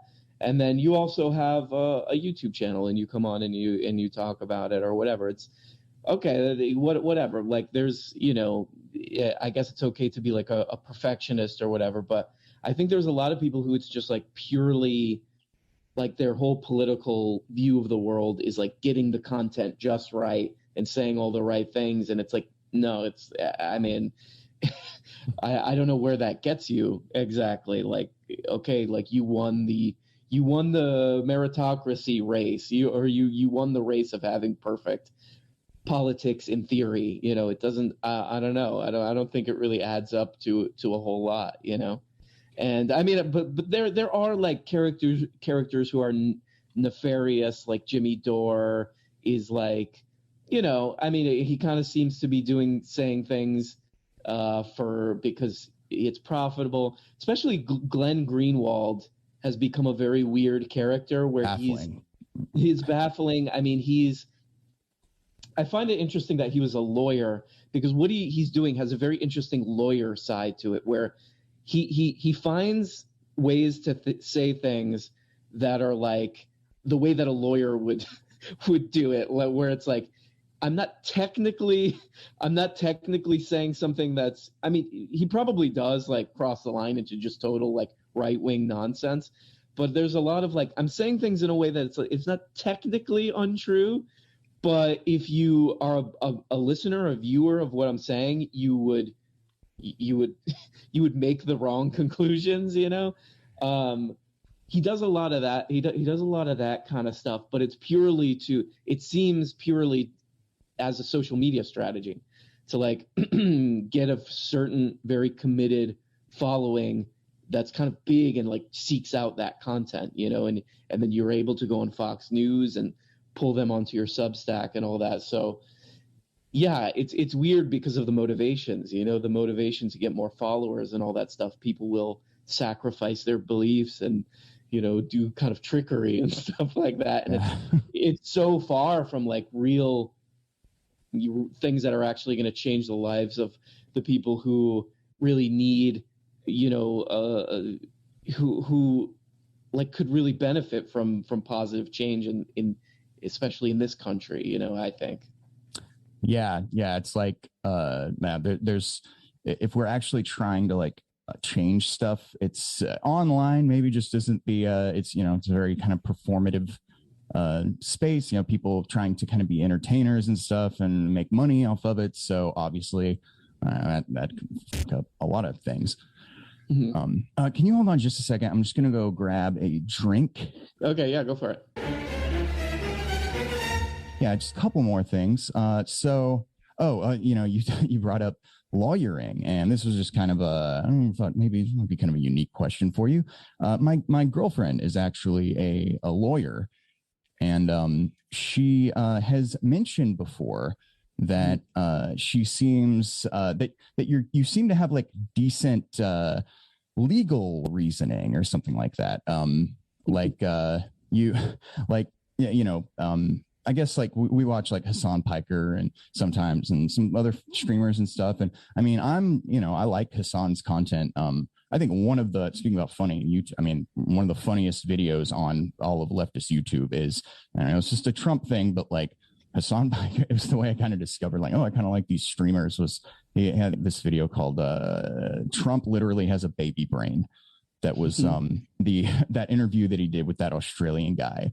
And just, it brings me a lot of joy because it's just like the way Hassan Piker is just like reacting to that is like so, it's like on par with just like how ridiculous it actually is. And, but yeah, anyway, so I like he's definitely like, he seems made for streaming. Yeah. I feel like he's like uniquely great at that. Yeah, he does. And that's why, I'm like not really throwing shade exactly, just saying like, he'll go off on tangents. And I think when you're speaking extemporaneously for 8 hours a day, that's going to happen. It's funny too, as I grew up listening to like 90s, like trash talk radio, like sports talk radio and stuff like that. And like, what's funny is that you do see some similarities. Like I haven't watched a ton of Hassan Piker stuff, but somebody did send me a clip of, because we were talking about this kind of like history repeating itself with talk radio, of him like sort of like fighting with his audience. And I was like, God damn, that is the kind of talk radio that I listened to growing up in the 90s. What made it interesting is like just people just like there were two different versions that I grew up with. There was a guy named Neil Rogers, who I've talked about, who was really interesting because he was a openly gay sports talk radio personality. So he was like this openly gay guy in a world that was like kind of hostile to that, like in the 90s, but he still like everybody loved him. He was like the god of like, the part of the country that I lived in. But his whole thing was just being ruthlessly mean to his audience. Like he just wouldn't take any of their bull crap. He was just tired of it. He was over it. He like, that was his thing. And then there was another guy who still does a show called Phil Hendry, who would do fake voices, which is where I stole the doing voices thing from on the podcast. He would do fake voices, and the fake voices would always be saying some horrible, like he would do like he did a character where was a guy who was like a citizens police officer. So like he wasn't really a real police officer. He was like just a guy who would do citizens arrests on people, and people would call in like furious. They were like, if you touch my family, like, so I realized like the things that I like about streamers, like them, like fighting with their audience and stuff, it's just talk radio, so I don't know, I just love that it's like history repeating itself in this thing that they like there's this technology of Twitch and all this, and it's this totally new thing. It's basically just a thing that was done for decades, during a time when with like AM radio and shit. It's just, I don't know, it's so funny to me. Yeah, it reminds me of, and probably appropriately, because I teach 14, 15-year-olds, like Hassan, him and his audience, their dynamic reminds me so much of me with my students. Yes, I could see that too. Just like out there, they're out of control, and you're like trying to bring some order to their chaos, basically. Yeah, and just like getting having the it's sort of, I don't know, maybe just with the school, I'm like with my students, like I find that a kind of playful shade throwing kind of deal kind of works best with them, and because I don't know, there was a while there where I was kind of treating like I would let them being like little assholes get to me. And then whenever I started just being like treating it like all kind of a joke, our relationship got better, and I was kind of like, oh, this is kind of like these kids like love language, like fucking dissing each other and shit. So yeah, absolutely. Also helps keep me a little saner, I think.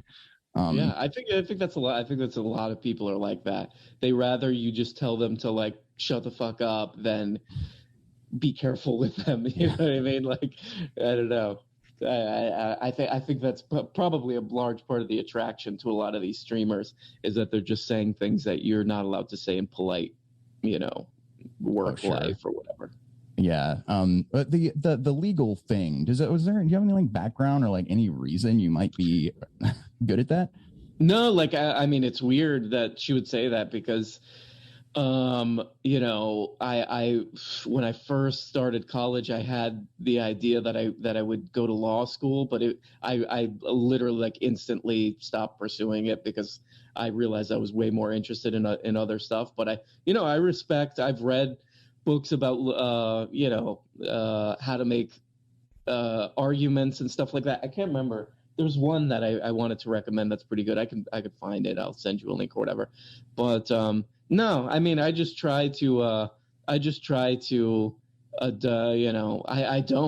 stick to this. I don't stick to like making like, really like foolproof, watertight or whatever, airtight arguments.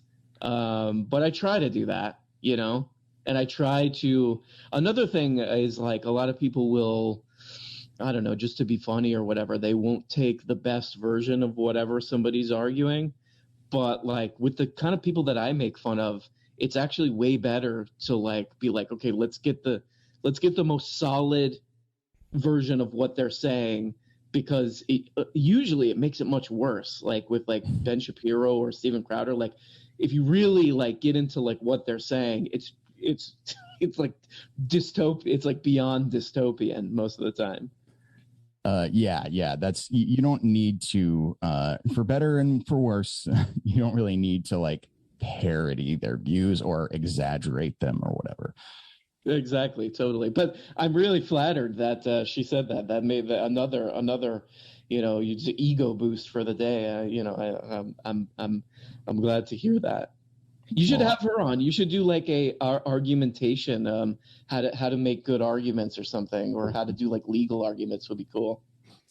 Yeah, that would be cool. Maybe some more time this summer we might do, because we have talked about that, like just trying, streaming together and watching some video, kind of just doing like a laid back streamer type thing, just 'cause it's like, well, hell yeah, some content to create. Yeah. And you mentioned Ben Burgess. I think I saw your interview with him or listened to it.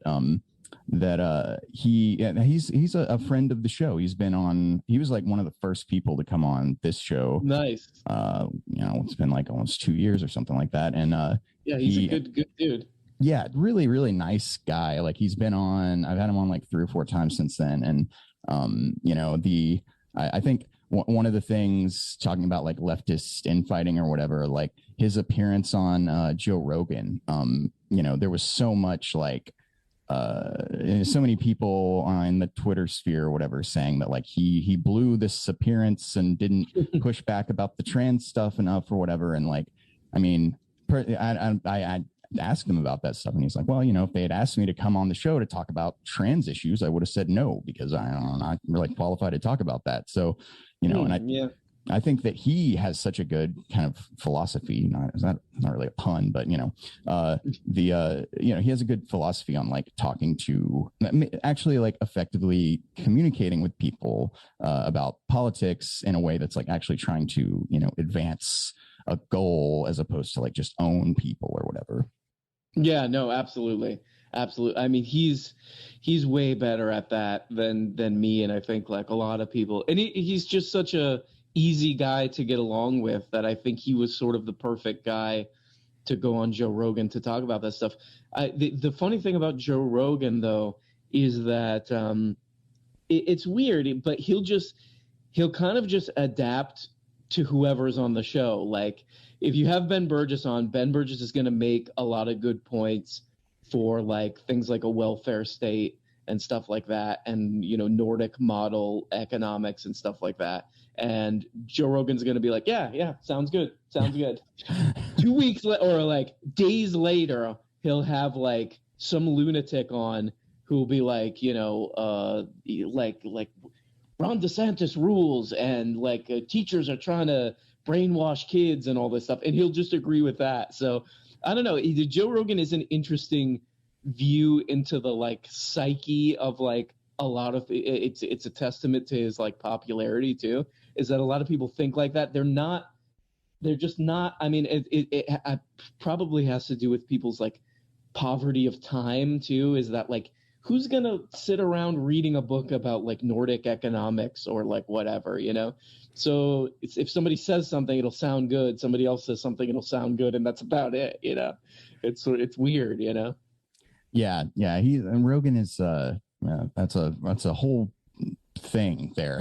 Like, you're right though. Like he seems very like committed to the to like transphobia, I guess you could call it. But I wonder, like, it's an interesting like game to play. Like, if Joe Rogan had me on and to like talk about, I don't know, I would be the wrong person too, because I have trans friends and all that, but I'm not like, I'm not there to like represent trans people. But if he did have me on, like, what would I say? Or not even like what would be the most solid case or whatever to get him out of like transphobia, but like what would resonate with him, that is interesting to think about.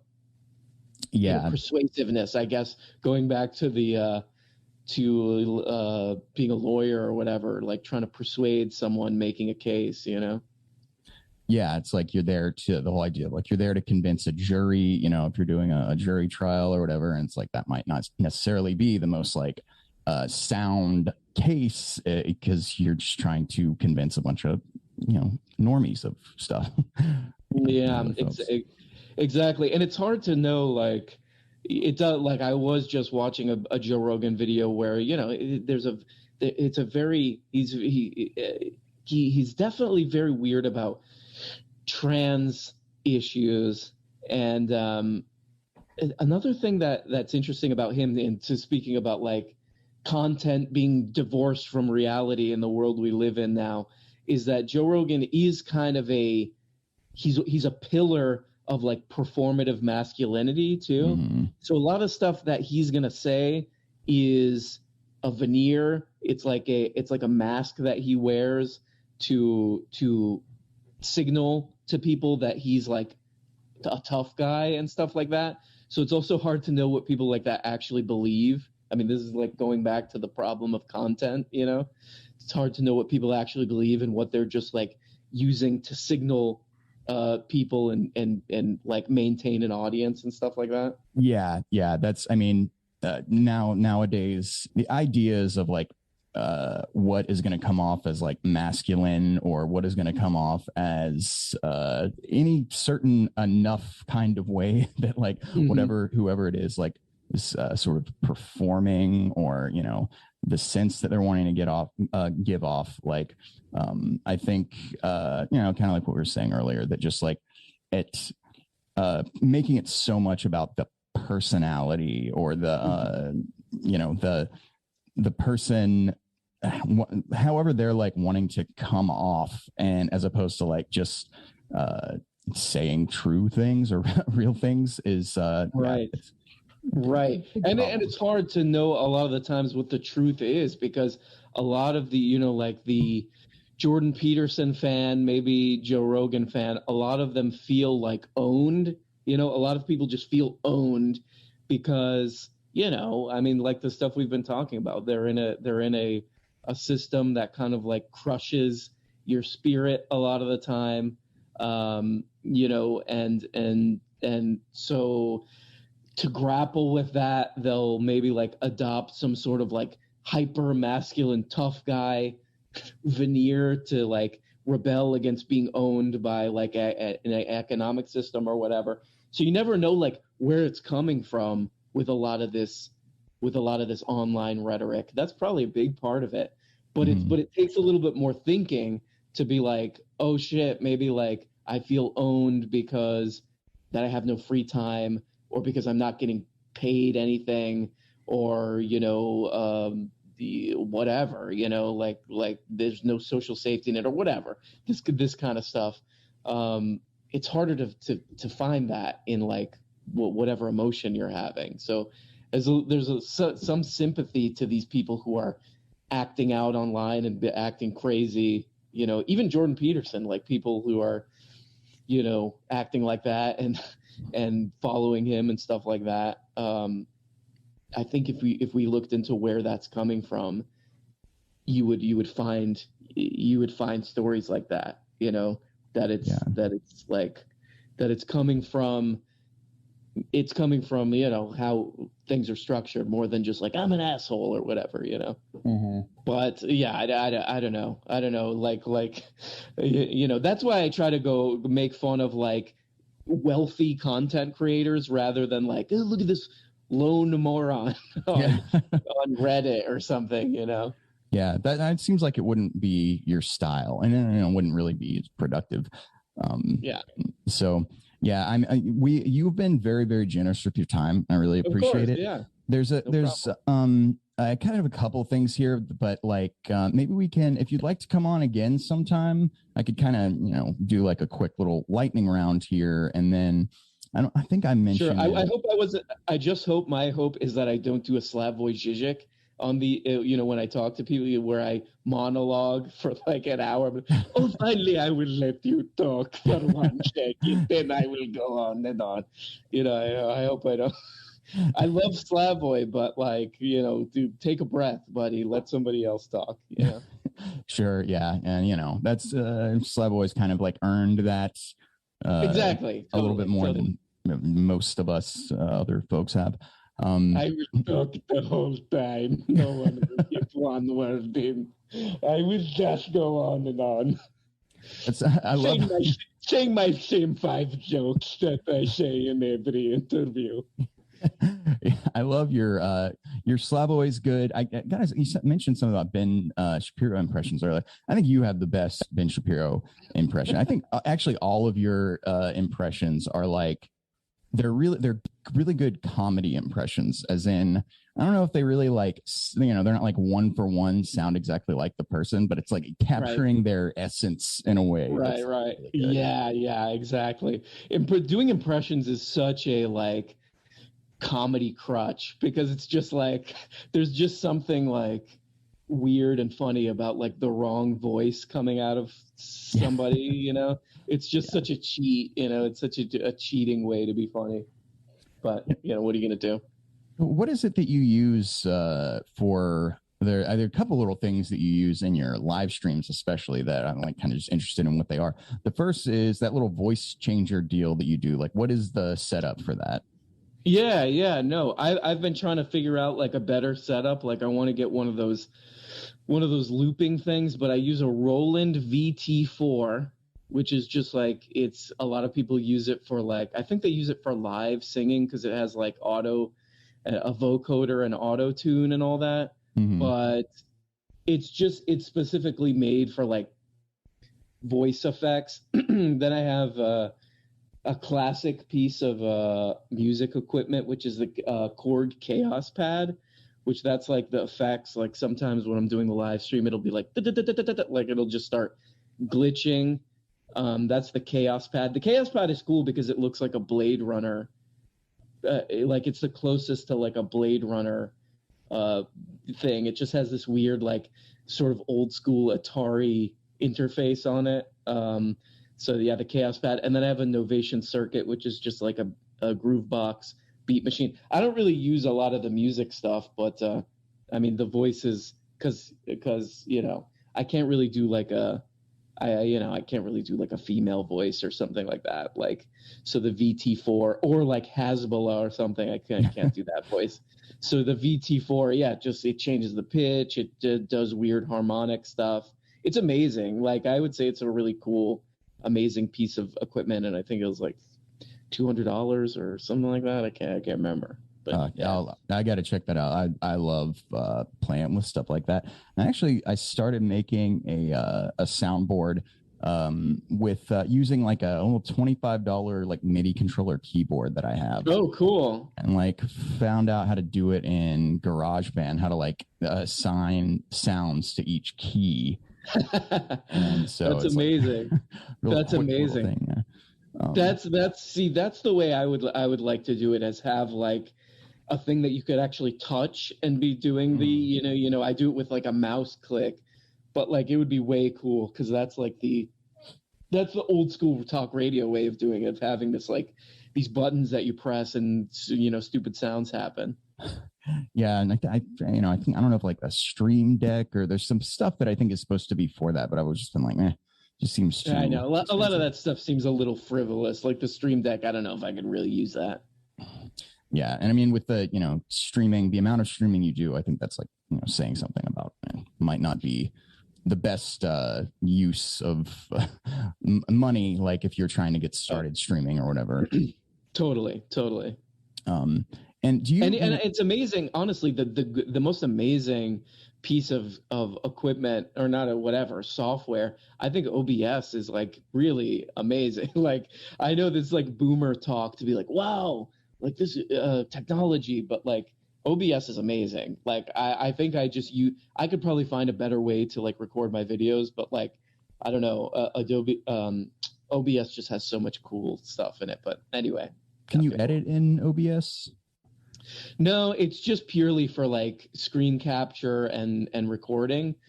So you can't edit in it, but it does a lot of things. Like it has like limiters and compressors and like noise filters and stuff that like my sound would probably be way worse if I didn't use it. Like it has stuff like that. And the screen capture is great. So I could be like playing something and just get it immediately. I mean, it saves so much time. I tried using OBS before, and then I think I wound up using, whenever I live stream myself like playing music, which is pretty much the only streaming I ever do, I use Twitch Studio, which is like, oh well, okay, it's just like a lot more I don't know, like it's a quicker, more user friendly kind of process, but I don't think it can do like nearly as much stuff. But if you have like a basic kind of thing that you're doing where it's just like a video and 2 microphones, then it's pretty easy to use. Oh yeah. But you mentioned music stuff. Do you have like a background in music at all? I know you'll make those beats and put the sound effects in it and stuff. Like, do you play any instruments, or have you just kind of been like developing that with your sound effects and whatnot? I poorly play guitar. That's really the only instrument I'm like semi-competent at. I can kind of play guitar depending on like what kind of like, what style and what kind of chords and stuff. I can kind of play guitar. That's it. I mean, I like doing, I wanted to do this more on the stream, is like looping and stuff. I found out that the Chaos Pad has an actually pretty good looping function, and I figured out a way to like MIDI control so that the tempo matches and stuff. I'm more just like interested in that kind. I've always been interested in the idea of like doing just like live, not even music. I don't think I would be very interesting doing live music, but just like sort of experimenting with sound stuff on stream just seems like fun to me, especially when it's going to come back as a podcast. I like messing around with that stuff. I have FL Studio, and I've been wanting to learn Ableton. I don't know. I just think that stuff is fun as a sort of as stuff to experiment with. But I'm not a skilled musician. Well, I think you definitely. The fun really like takes the forefront with the music stuff that you do, and then with like the soundboard. That's something I gotta say I really appreciate. Not to like toot your horn again, but the fact that like I don't even know if it was really a compliment, just that like I listen to a Majority Report or whatever, and it's like obviously they have a bunch of sound drops and they use them so like sparingly, but some might say tastefully. But I've always thought, damn, if I had like a soundboard like that, I would be like using that all the time. And when I first saw your videos, it was like the first person I saw like, all right, this guy knows what's up with the soundboard. Well, yeah, it's just the same. It's just it's like the Hassan Piker, streamers being like talk radio. Like it's the same. Like the talk radio that I listened to, they would do that all the time, and people love that of like these like these crazy drops, these crazy sound samples. And I don't know. Yeah, I was like, how is somebody not doing like this is one of the great things about trash talk radio is the sort of goofball sound samples. And actually like Majority Report, when they were on AM radio, when it was Janine Garofalo and Sam Cedar, they kind of started, I think they had it in their heads to like pay some homage to like drive time trash radio. And I think they used to kind of play more samples, they used to do more samples, or they would just talk about like, that kind of trash radio. But eventually it just became like, a political talk show. And now it's like what Sam Cedar does now. Mm-hmm. But I was always disappointed in that. I was like, lean into the like trashiness and the like Howard Stern-y, kind of crap.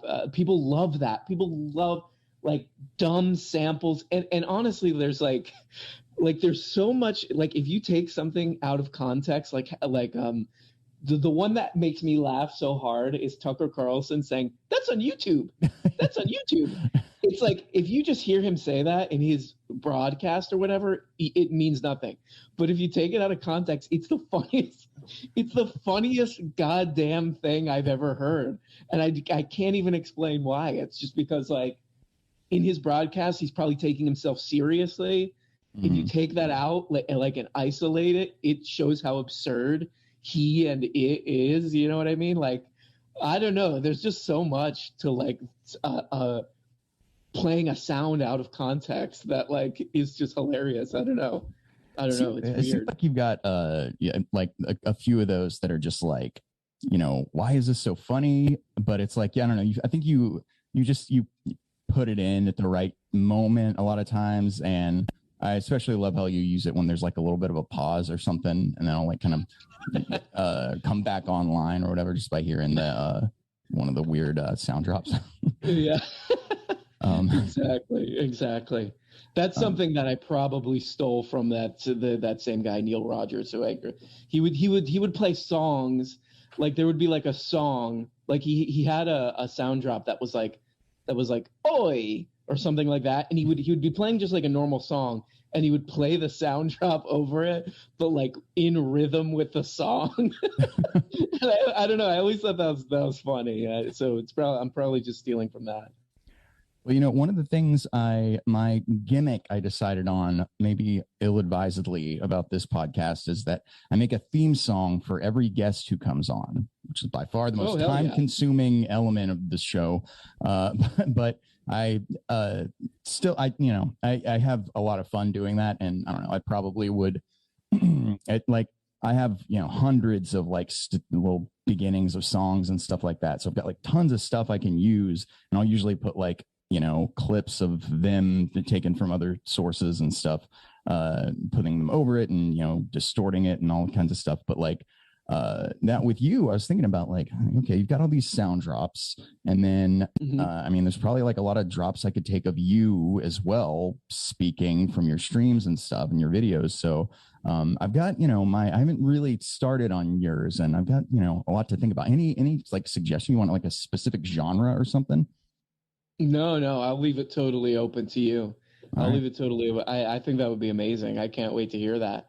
Awesome. Have you heard DJ Danarchy did one with the sound drops? So that's like, I don't know what he uses. I think he uses like Reason or something like that, but he does all these like weird like chopped vocals and stuff, and he chopped up all these like vocals where it's like, what a pervert, like over and over again. It's like, so yeah, no, I love it. I can't wait. I hope you come up with something interesting. I'll leave it to you. I know you're the pro. You're way more pro at music than I am, so I'm not gonna try to make any suggestions. Well, the pro, I mean, Danarchy is a legend in the online leftist sphere, and I would not even don't come anywhere near to his level of skill when it comes to the just making putting everything on these like interesting rhythms. I've started trying to do that more, but like I don't really go. His stuff, I guess, is kind of all you could say in like the electronic genre. Yeah, exactly. I guess the one big difference, other than not being nearly as like good at that stuff as he is like I'll just do all kinds of different like genres, and because I've got like a little recording studio here, so I can actually like record real instruments over it and stuff. What's cool? I was watching. Not a lot of people have done this. I think a couple of electronic artists have done this. I think Disclosure did this, and where they would be putting together a song, but they're streaming like while they're doing it, and you can actually hear, you could hear like Ableton, and you could see their Ableton screen. And actually, Arca did this too, who's another electronic music producer. And I thought that one was really interesting. If anybody wants to look up the Arca streams, because she would like her vocal processing it seems like it's through hardware maybe, because she would actually like, I just found out about this recently. She'll like talk to the viewers, but like through the vocal processing, so it'll be like just a weird voice while like producing a song, and like you see the song come together like while she's interacting with the audience. I don't know. I feel like there's a lot of potential there.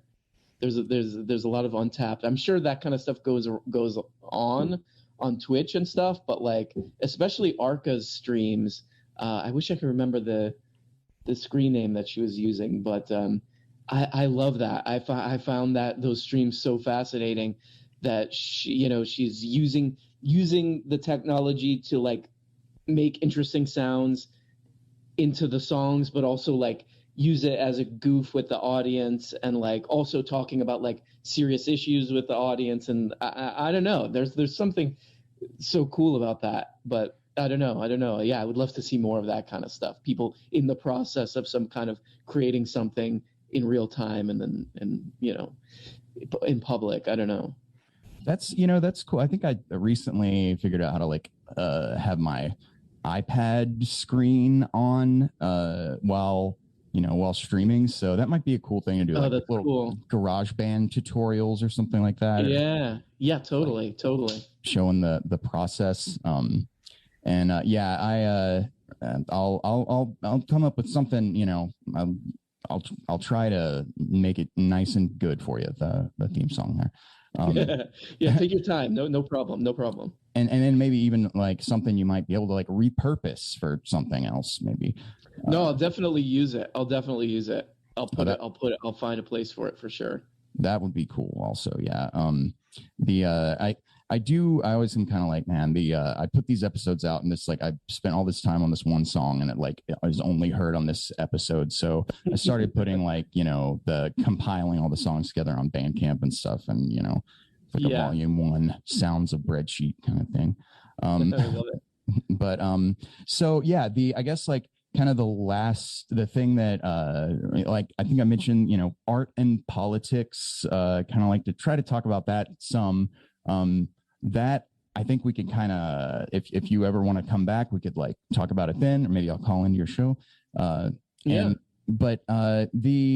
guess like without, so I don't take up any more of your time, or not much more. Do you like any like political or kind of socio-political art, or, music is what I have in mind, but like, anything else would be cool too. I know like people say it's preachy or, on the nose and stuff like that. I don't know. Do you make that distinction, or is there like, you into like punk music or anything political like that? Yeah, no, definitely. When I was growing up, like,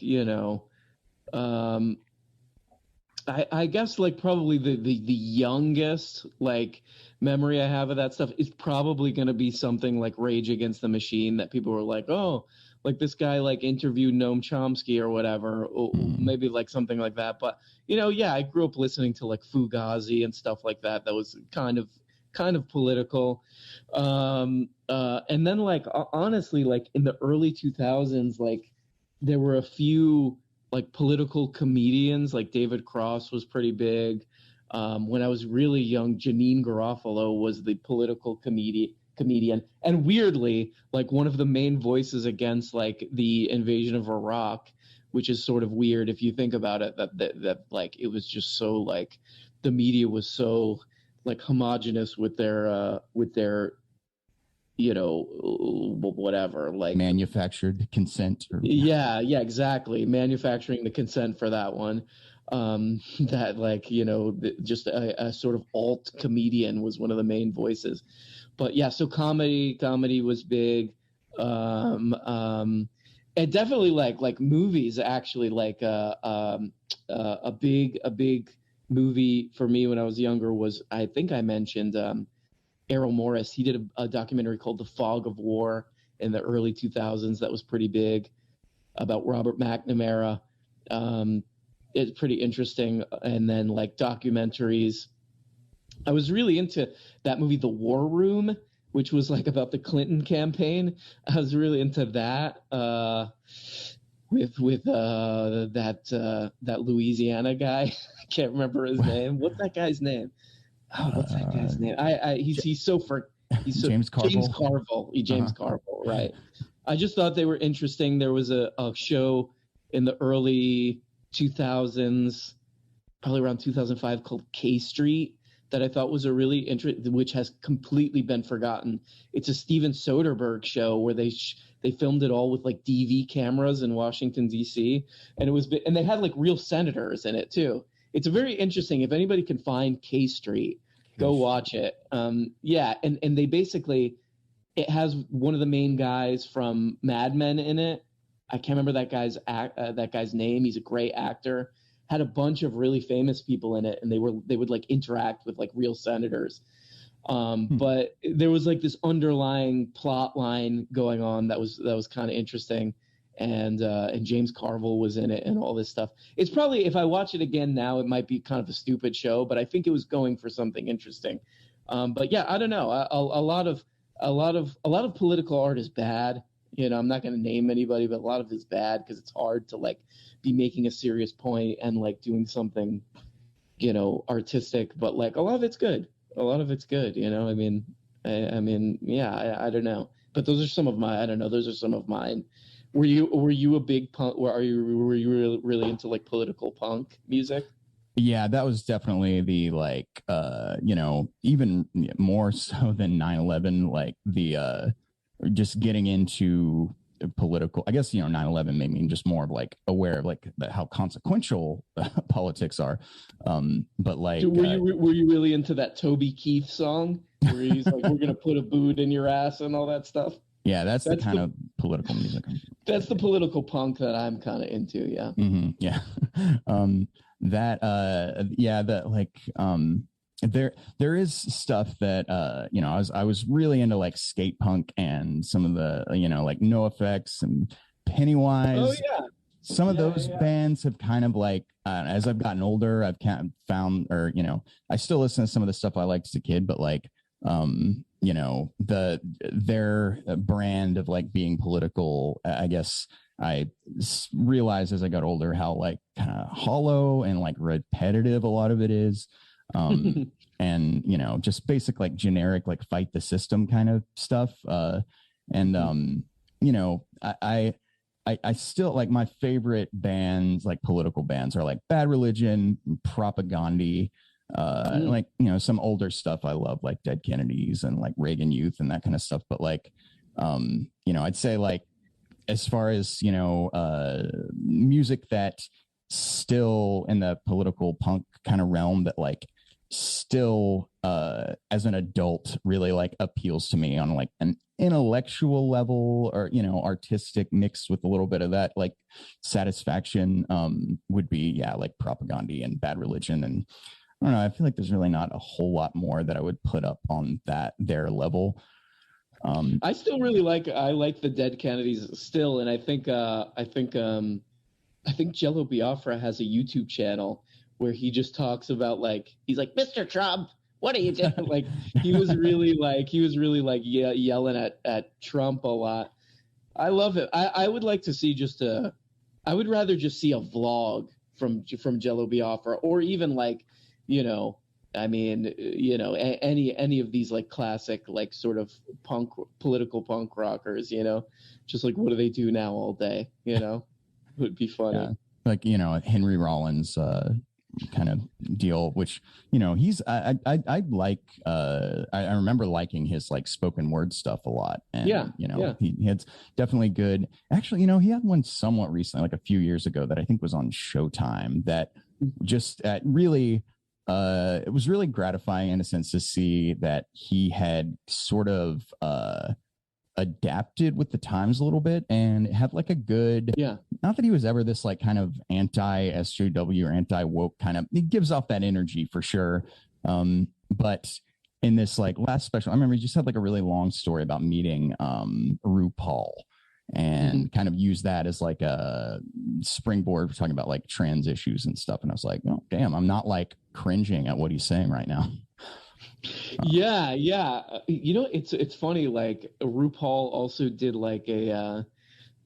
I wish RuPaul still did this, but RuPaul did like this show. Have you ever seen that show that RuPaul did where it's like RuPaul and then like a guest? It's basically comedians in cars getting coffee, where RuPaul is in. You know, they're in a car together and they're driving and doing an interview while driving. Have you seen that one? Henry Rollins is actually in an episode of it, I think. Oh, okay. Yeah, it could be. It's amazing. But yeah, no, that's a good point. Like, yeah, Henry Rollins also one of those guys, like David Lynch, kind of, who seems to have aged like 30 years, like overnight or something. Like I look at Henry Rollins now, I'm just like, oh man, Henry Rollins is like a full-on peepaw now, sort of like. But yeah, no, I think he's always like kind of headed. If you know, if Henry Rollins ever got something wrong or whatever, said something uncouth or whatever, I think his heart's always in the right place. You know. Yeah. I interviewed him once. It was the. Oh wow. No way. I used to write for a like an entertainment magazine up in Athens, Georgia, and I got to interview a lot of really cool like people I like a lot, like you know, comedians and stuff. That was a lot of comedians I interviewed for that. Wait. So you were in Athens, Georgia? Yeah. Did you get to interview the B-52s at all? Aren't they Athens, Georgia? Yeah, they're in Athens. Them and REM. REM, right. Yeah, they're no, they I did once record an album with when I was like playing kind of working as like a bassist for hire there, recording an album with like the producer or one of the, maybe he was an engineer at the time, but the guy who produced this album was like, he had done stuff for B-52s and like Sonic Youth and all these like awesome, you know, kind of counterculture bands. Hell yeah. And so not to brag or whatever, but I really interviewed like Greg Proops. You know, he's awesome. Hell yeah. It's like really Henry Rollins and then George Clinton. That was like a crazy, you know, as a musician, it's mad. That seems like that could be. I would probably be pretty nervous talking to George Clinton, because that's like, he's like a legendary. I mean, that's like he's more of an entity than a person, really. Yeah. I think that's right. Surprisingly, very easy to talk to. Yeah, I was really nervous about that one. Seems like a nice person. Henry Rollins also, as you could probably imagine with him, just super respectful and like I really seem to as a lot of like famous people when they get interviewed, they kind of like treat the journalists interviewing them like shit sometimes, or like don't really see it as like, he seemed to kind of understand that like, all right, you're doing your job here and I'm going to try to like make it as like efficient as possible. It was like a 20-minute interview and I got like more content out of that than like, you know, some hour and a half long interviews that I did, because he's just like so good at being like to the point about everything and staying on topic. And very concise. Are you going to try to get, you should try to get more musicians on. Are you going to try to get musicians to talk to you more on the podcast at all? I've gotten a handful and usually the response I get from people is usually like that. Oh, that was like a really good interview. I think just because I know a lot about music, so and usually the people I'm talking to are like people I know a decent amount about. So like able to carry the conversation well. But like, you know, I had let's see, the bass player from, do you know Pansy Division? Remember this band? I don't think so. That does sound familiar, but I don't know. I probably not. They're like a San Francisco kind of Lookout Records late 80s band that they're just very, very almost all of their songs are about like graphic depictions of gay sex. And, you know, there's like all gay guys in the band. And so it was like, especially at the time, you know, it was like really iconoclastic in a lot of ways. And I think the way I originally heard about them was like, I was watching like Behind the Music with Green Day. And it was like they, you know, Green Day, I guess were friends with them. They were both on Lookout Records. So they like made it the first like huge tour that they went on after, you know, that label was paying for after they like got enormous, was like they insisted on having this super gay band open all their shows for them. And that was like considered a really controversial thing to do at the time. But yeah, those guys, amazing. That dude was really awesome to talk to. I've just been a fan of theirs for a long time. And then this is like a legendary one, was the Eve 6 dude actually came on. Oh, easier to come on than you might think. Well, he went. I've been the only thing I've known. I followed Jake Flores on Twitter, and I guess he went on tour with I guess he was doing comedy opening for Eve 6 on a tour. Which sounds kind of weird, but I don't know anything about Eve 6 or that guy, but from what I'm hearing through other people, he sounds pretty cool, or he sounds pretty interesting at least. The Twitter presence is cool, and I think their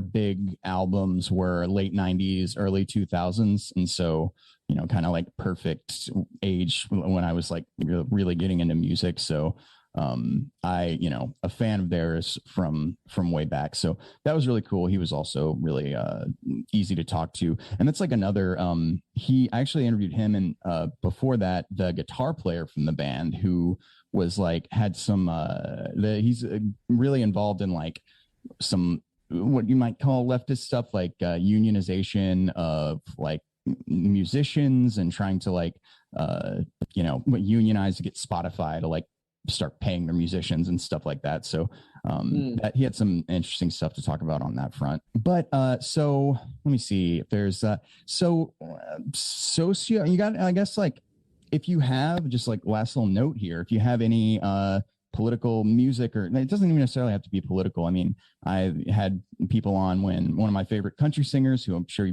might have heard of, Tom T. Hall, when he died last year, you know, I had one of guests I've had on a few times because I knew he was a fan. We just spent 2 hours talking about how much we love Tom T. Hall, who has some kind of political-ish stuff, especially for a country singer from the 60s and 70s, but we just didn't even really get to that stuff. And so if you want to, like, you know, talk about any kind of songs, bands, anything like that, in the between now and if you ever want to come back on again, I'd love to maybe like talk about some lyrics, or, you know, break down some, what you think is like some good effective political communication or good communication. I'm gonna look up Tom T. Hall. You know who's actually I think I might have his book right here. Hold on, let me see if I can get this.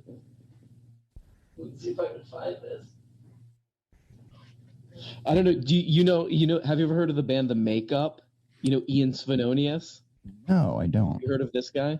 Yeah, he's sort of a funny. I would say he's more of like a political satirist almost, but he's a Marxist. He was in a kind of like I don't know, pretty famous band called The Makeup. He's in a band now called, I think it's called Escapism, but he writes these books that are like, they're like really fun. Like, this book's called The Psychic Soviet, but it's kind of like, it's almost like, from a Marxist perspective, almost like satirical comedy writing. Like, I think he's great. A lot of people don't like him because they think he's like not a real Marxist, or like he's not really political. He's just sort of a goofball, which he is. He's like a comedian in a weird way, but like I think it's funny. I would check out him. In terms of like modern, like political music, he's probably my favorite. And who is that again? Ian Svenonius. Svenonius. Yeah, and the bands are called, the band that he I think they still play, The Makeup and Escapism is the other one. Makeup. All right. Yeah, I will check their stuff out and see if and like in the meantime, you know, if like if you ever want to talk again about anything in particular, whatever, I'd love to have you back. And yeah, maybe next time, you know, we can maybe pick like a handful of things to try and like focus, because like I kind of try to do these first ones. I know we kind of go off on tangents and stuff, but like try to do like at least somebody's first appearance is kind of a like a profile type thing. Get some of your background and stuff like that, which, you know, I think we talked a good bit about. Is there anything like anything else you want to add about like stuff that you do, or it's something you would want the audience to hear? Maybe you have like some recommendations for new stuff you've been watching or listening to. Recommendations. Oh man. What have I been watching? No, nothing too surprising. People, I did this thing in the Patreon where we were talking about like, you know, because I came across this Quentin Tarantino video where he was talking about his three desert island movies. So we were all talking about that, and somebody brought up Three Ninjas. So check out Three Ninjas, I would say. That you would have been too old for that when that movie came out, right? Three Ninjas. No, me and my brother watched that. I might have been a little bit like toward the older age watching that, but me and my younger brother, we loved that movie. Okay, yeah, that was like my shit when I was a kid. Yeah. Oh yeah. It's a classic. It's a classic. The classic child fantasy of like beating up the bad guys and like you know doing karate and all this stuff. Yeah, it was like right up our alley. And then, let me ask you this: when's the last time you saw it? Three Ninjas, the original. I watched clips of it after we talked about it in the Patreon, but probably since I was a kid. I probably haven't watched it since I was a kid. A friend of mine and I, who, you know, we're big fans of it as kids, and we watched it like a few years ago, I mean, like 10 years ago. And something that, and I think there's a compilation with all these guys' scenes on YouTube. The goons, the like three surfer dude guys who are like trying to kidnap the kid. Very weird premise, but those guys are like legitimately hilarious in that movie. Like the actors are just like really dialed into this stupid, silly role, and like it's like the stuff is like the jokes are legitimately really, really good, I think, with everything those guys are doing. So yeah, that's something I would recommend is just one of the great gags that I remember is like, I think it's how they get introduced is like they're looking at it like a fold out, like you're supposed to think it's like a porn, like a Playboy, and they're like looking at this fold out, and then it cuts to what they're looking at, and it's just a surfboard. It's clearly like some like old executive or some old writer wrote this, and he was like, what would these surfers be looking at? Oh, surfboard. Yeah. You know what I mean? But it's still all the jokes are great, or at least that one was great. There's a scene that I have like watched many times. It's like of them. It's right when they like pull up outside the house or whatever to kidnap these kids, and they're like, all right, synchronize watches. And it's like, dude, do you have a watch? No. Do you have one? No. And they're all like, and then they all put their wrists in together and go, awesome. Yeah, they were really doing the like, yeah, whoa, like the Keanu Reeves thing really hard. I remember the main guy's name was Fester, I think. Fester. I got to rewatch. The one thing I don't remember is why exactly were they trying to kidnap the Three Ninjas exactly? That I don't really remember either. I gotta rewatch I don't know. it. That I kind of actually want to know. I think they were contractors, like kidnapping contractors, basically. Yeah, like somebody else wanted them kidnapped for some reason. Yeah, which is like I mean, again, the kid fantasy thing of like, you know, you got to come up with some reason that these kids are fighting people. And I guess it must have been kind of a convoluted reason, because I can't recall at all why they were kidnapping them. Exactly. Yeah, I guess, again, thanks so much for, you know, being so generous with your time. I'll let you get to your work now, unless there's anything else you want to add, like, you know, one of the main places that you would want people to come look for you, find you and follow you and all that stuff. Just you know, watch the channel, come on the stream, have shirts coming out soon. People have been, you know, asking about shirts. We're printing shirts now. So shirts, and definitely come on the stream. Like I'm doing like all the donations go to the mods. So if you want to like help out people who help the stream, you could give them like $1 or $2 or whatever. That's cool. They go to the mods. And that's pretty much it. That's all I got going on. Oh, that's cool. And that's really cool of you to, you know, pay it forward, I guess, with the mods. Like, it's not really like what's the word? Customary, tradition. It's not really the norm for the mods to get paid at all, right? Yeah, they don't. It seems like mostly they don't really get anything. I know some of these like bigger streamers and content creators, they have like video editors that they contract or whatever, but like I mean, they've done so much, like the mods have done so much to like make the Discord function, because like, I don't know if you've ever tried to like do a Discord on your own. Like, it's just like, I mean, there's so many lunatics and trolls on Discord that they'll just ruin it. And they've done a really good job at like keeping it safe and actually interesting and fun, rather than just a garbage dump. So, you know, and they, you know, they basically like, you know, they kind of like, I guess you would call it like screen the calls sort of. And like, I don't know, they're just cool. So I think they deserve it, whatever, you know?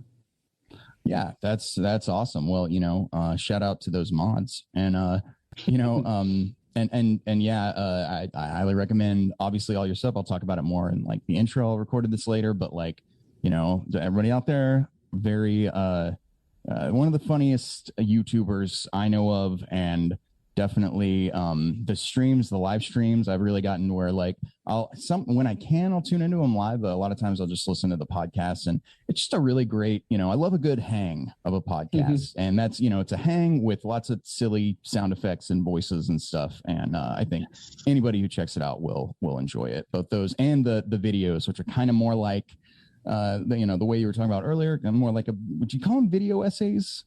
Yeah, I guess. Yeah, I don't know. Sure. Yeah. Let's call them video essays. That sounds a little bit more prestigious than they are. So yeah, I'll take that.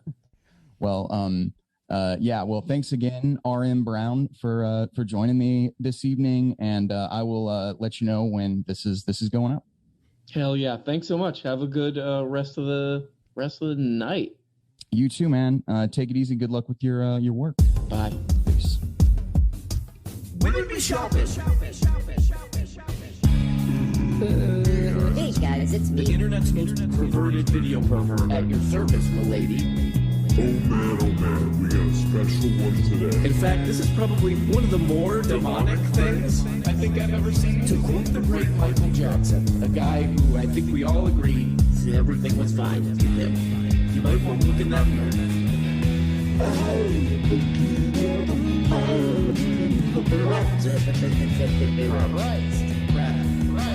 These are the tropes I know. Donnie Jr. He's knocked out.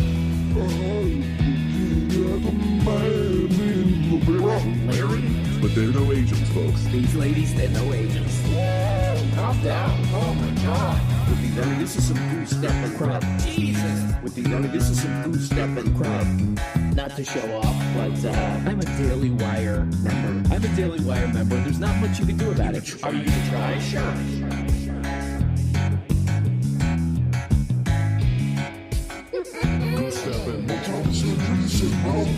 Oh yes, it's ladies' night. Feelings right. Oh yes, it's ladies' night. You know, there's a lot of this going on. Don't show this right.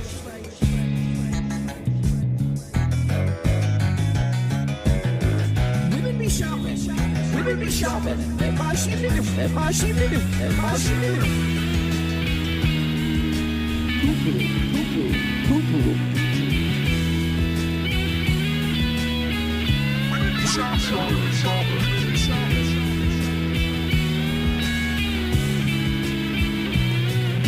Guys, I don't know if you know this, but I'm conservative, okay? And I believe in three things. God, guns, and shooting at God with guns. Stop looking at my cheeseburger. No, it's me, Judd Apatow. It's me, Marty Scorsese, bro. It's me, PTA.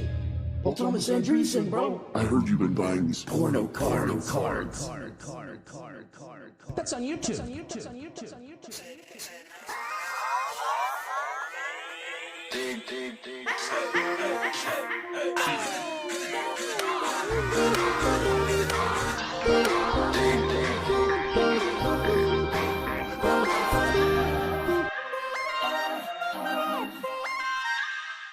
That right there was just a bunch of vocal samples that I panned and mixed in hopefully interesting ways. All right, that's going to do it for this week. I have been Haas Bossman. That was my awesome chat with RM Brown, findable on YouTube at youtube.com/RMBrown, and find me all the places at www.haas.fun.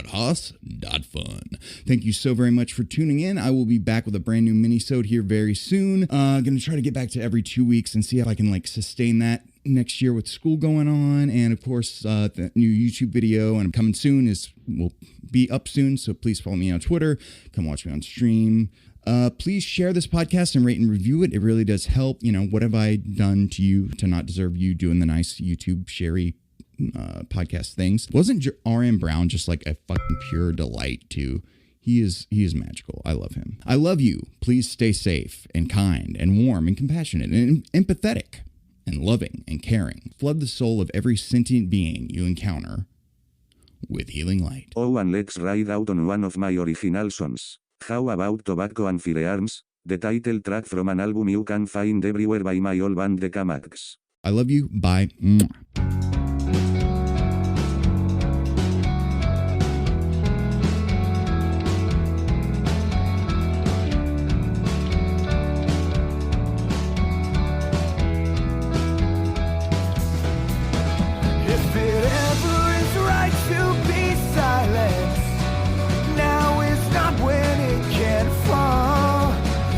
Just no time to settle down when the man at the lectern's a throne. And it's valid to ask just how distant can fake separate voices carry. Well, not far enough if you don't call them love. Look beyond the sublunary.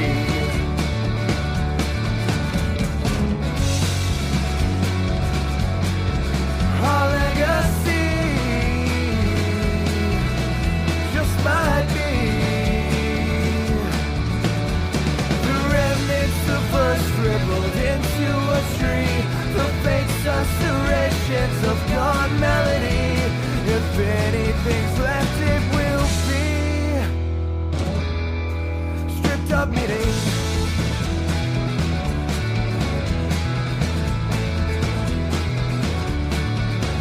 If it ever is right to compromise, it is when it moves us along.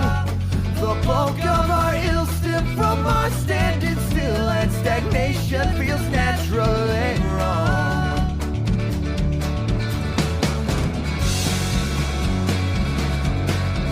Our heresy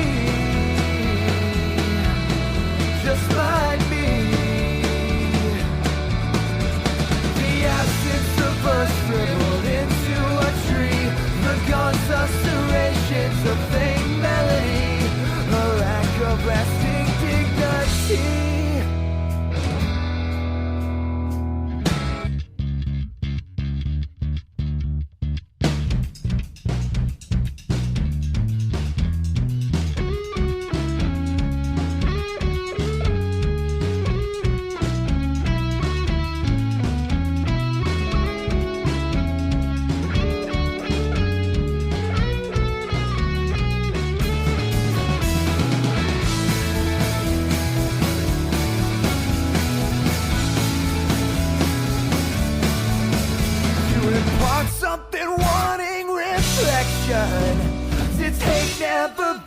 just to cease. Now might be a time signal bells down the line. The intent of our struggle was peace.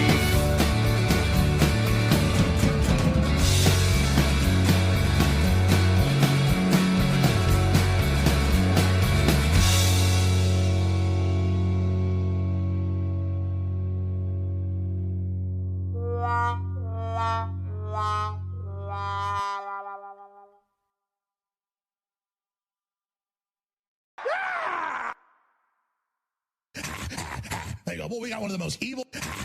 Behind the scenes, Bill Gates is literally hopping around like a gremlin. He was a totally satanic demon by age 10, reportedly.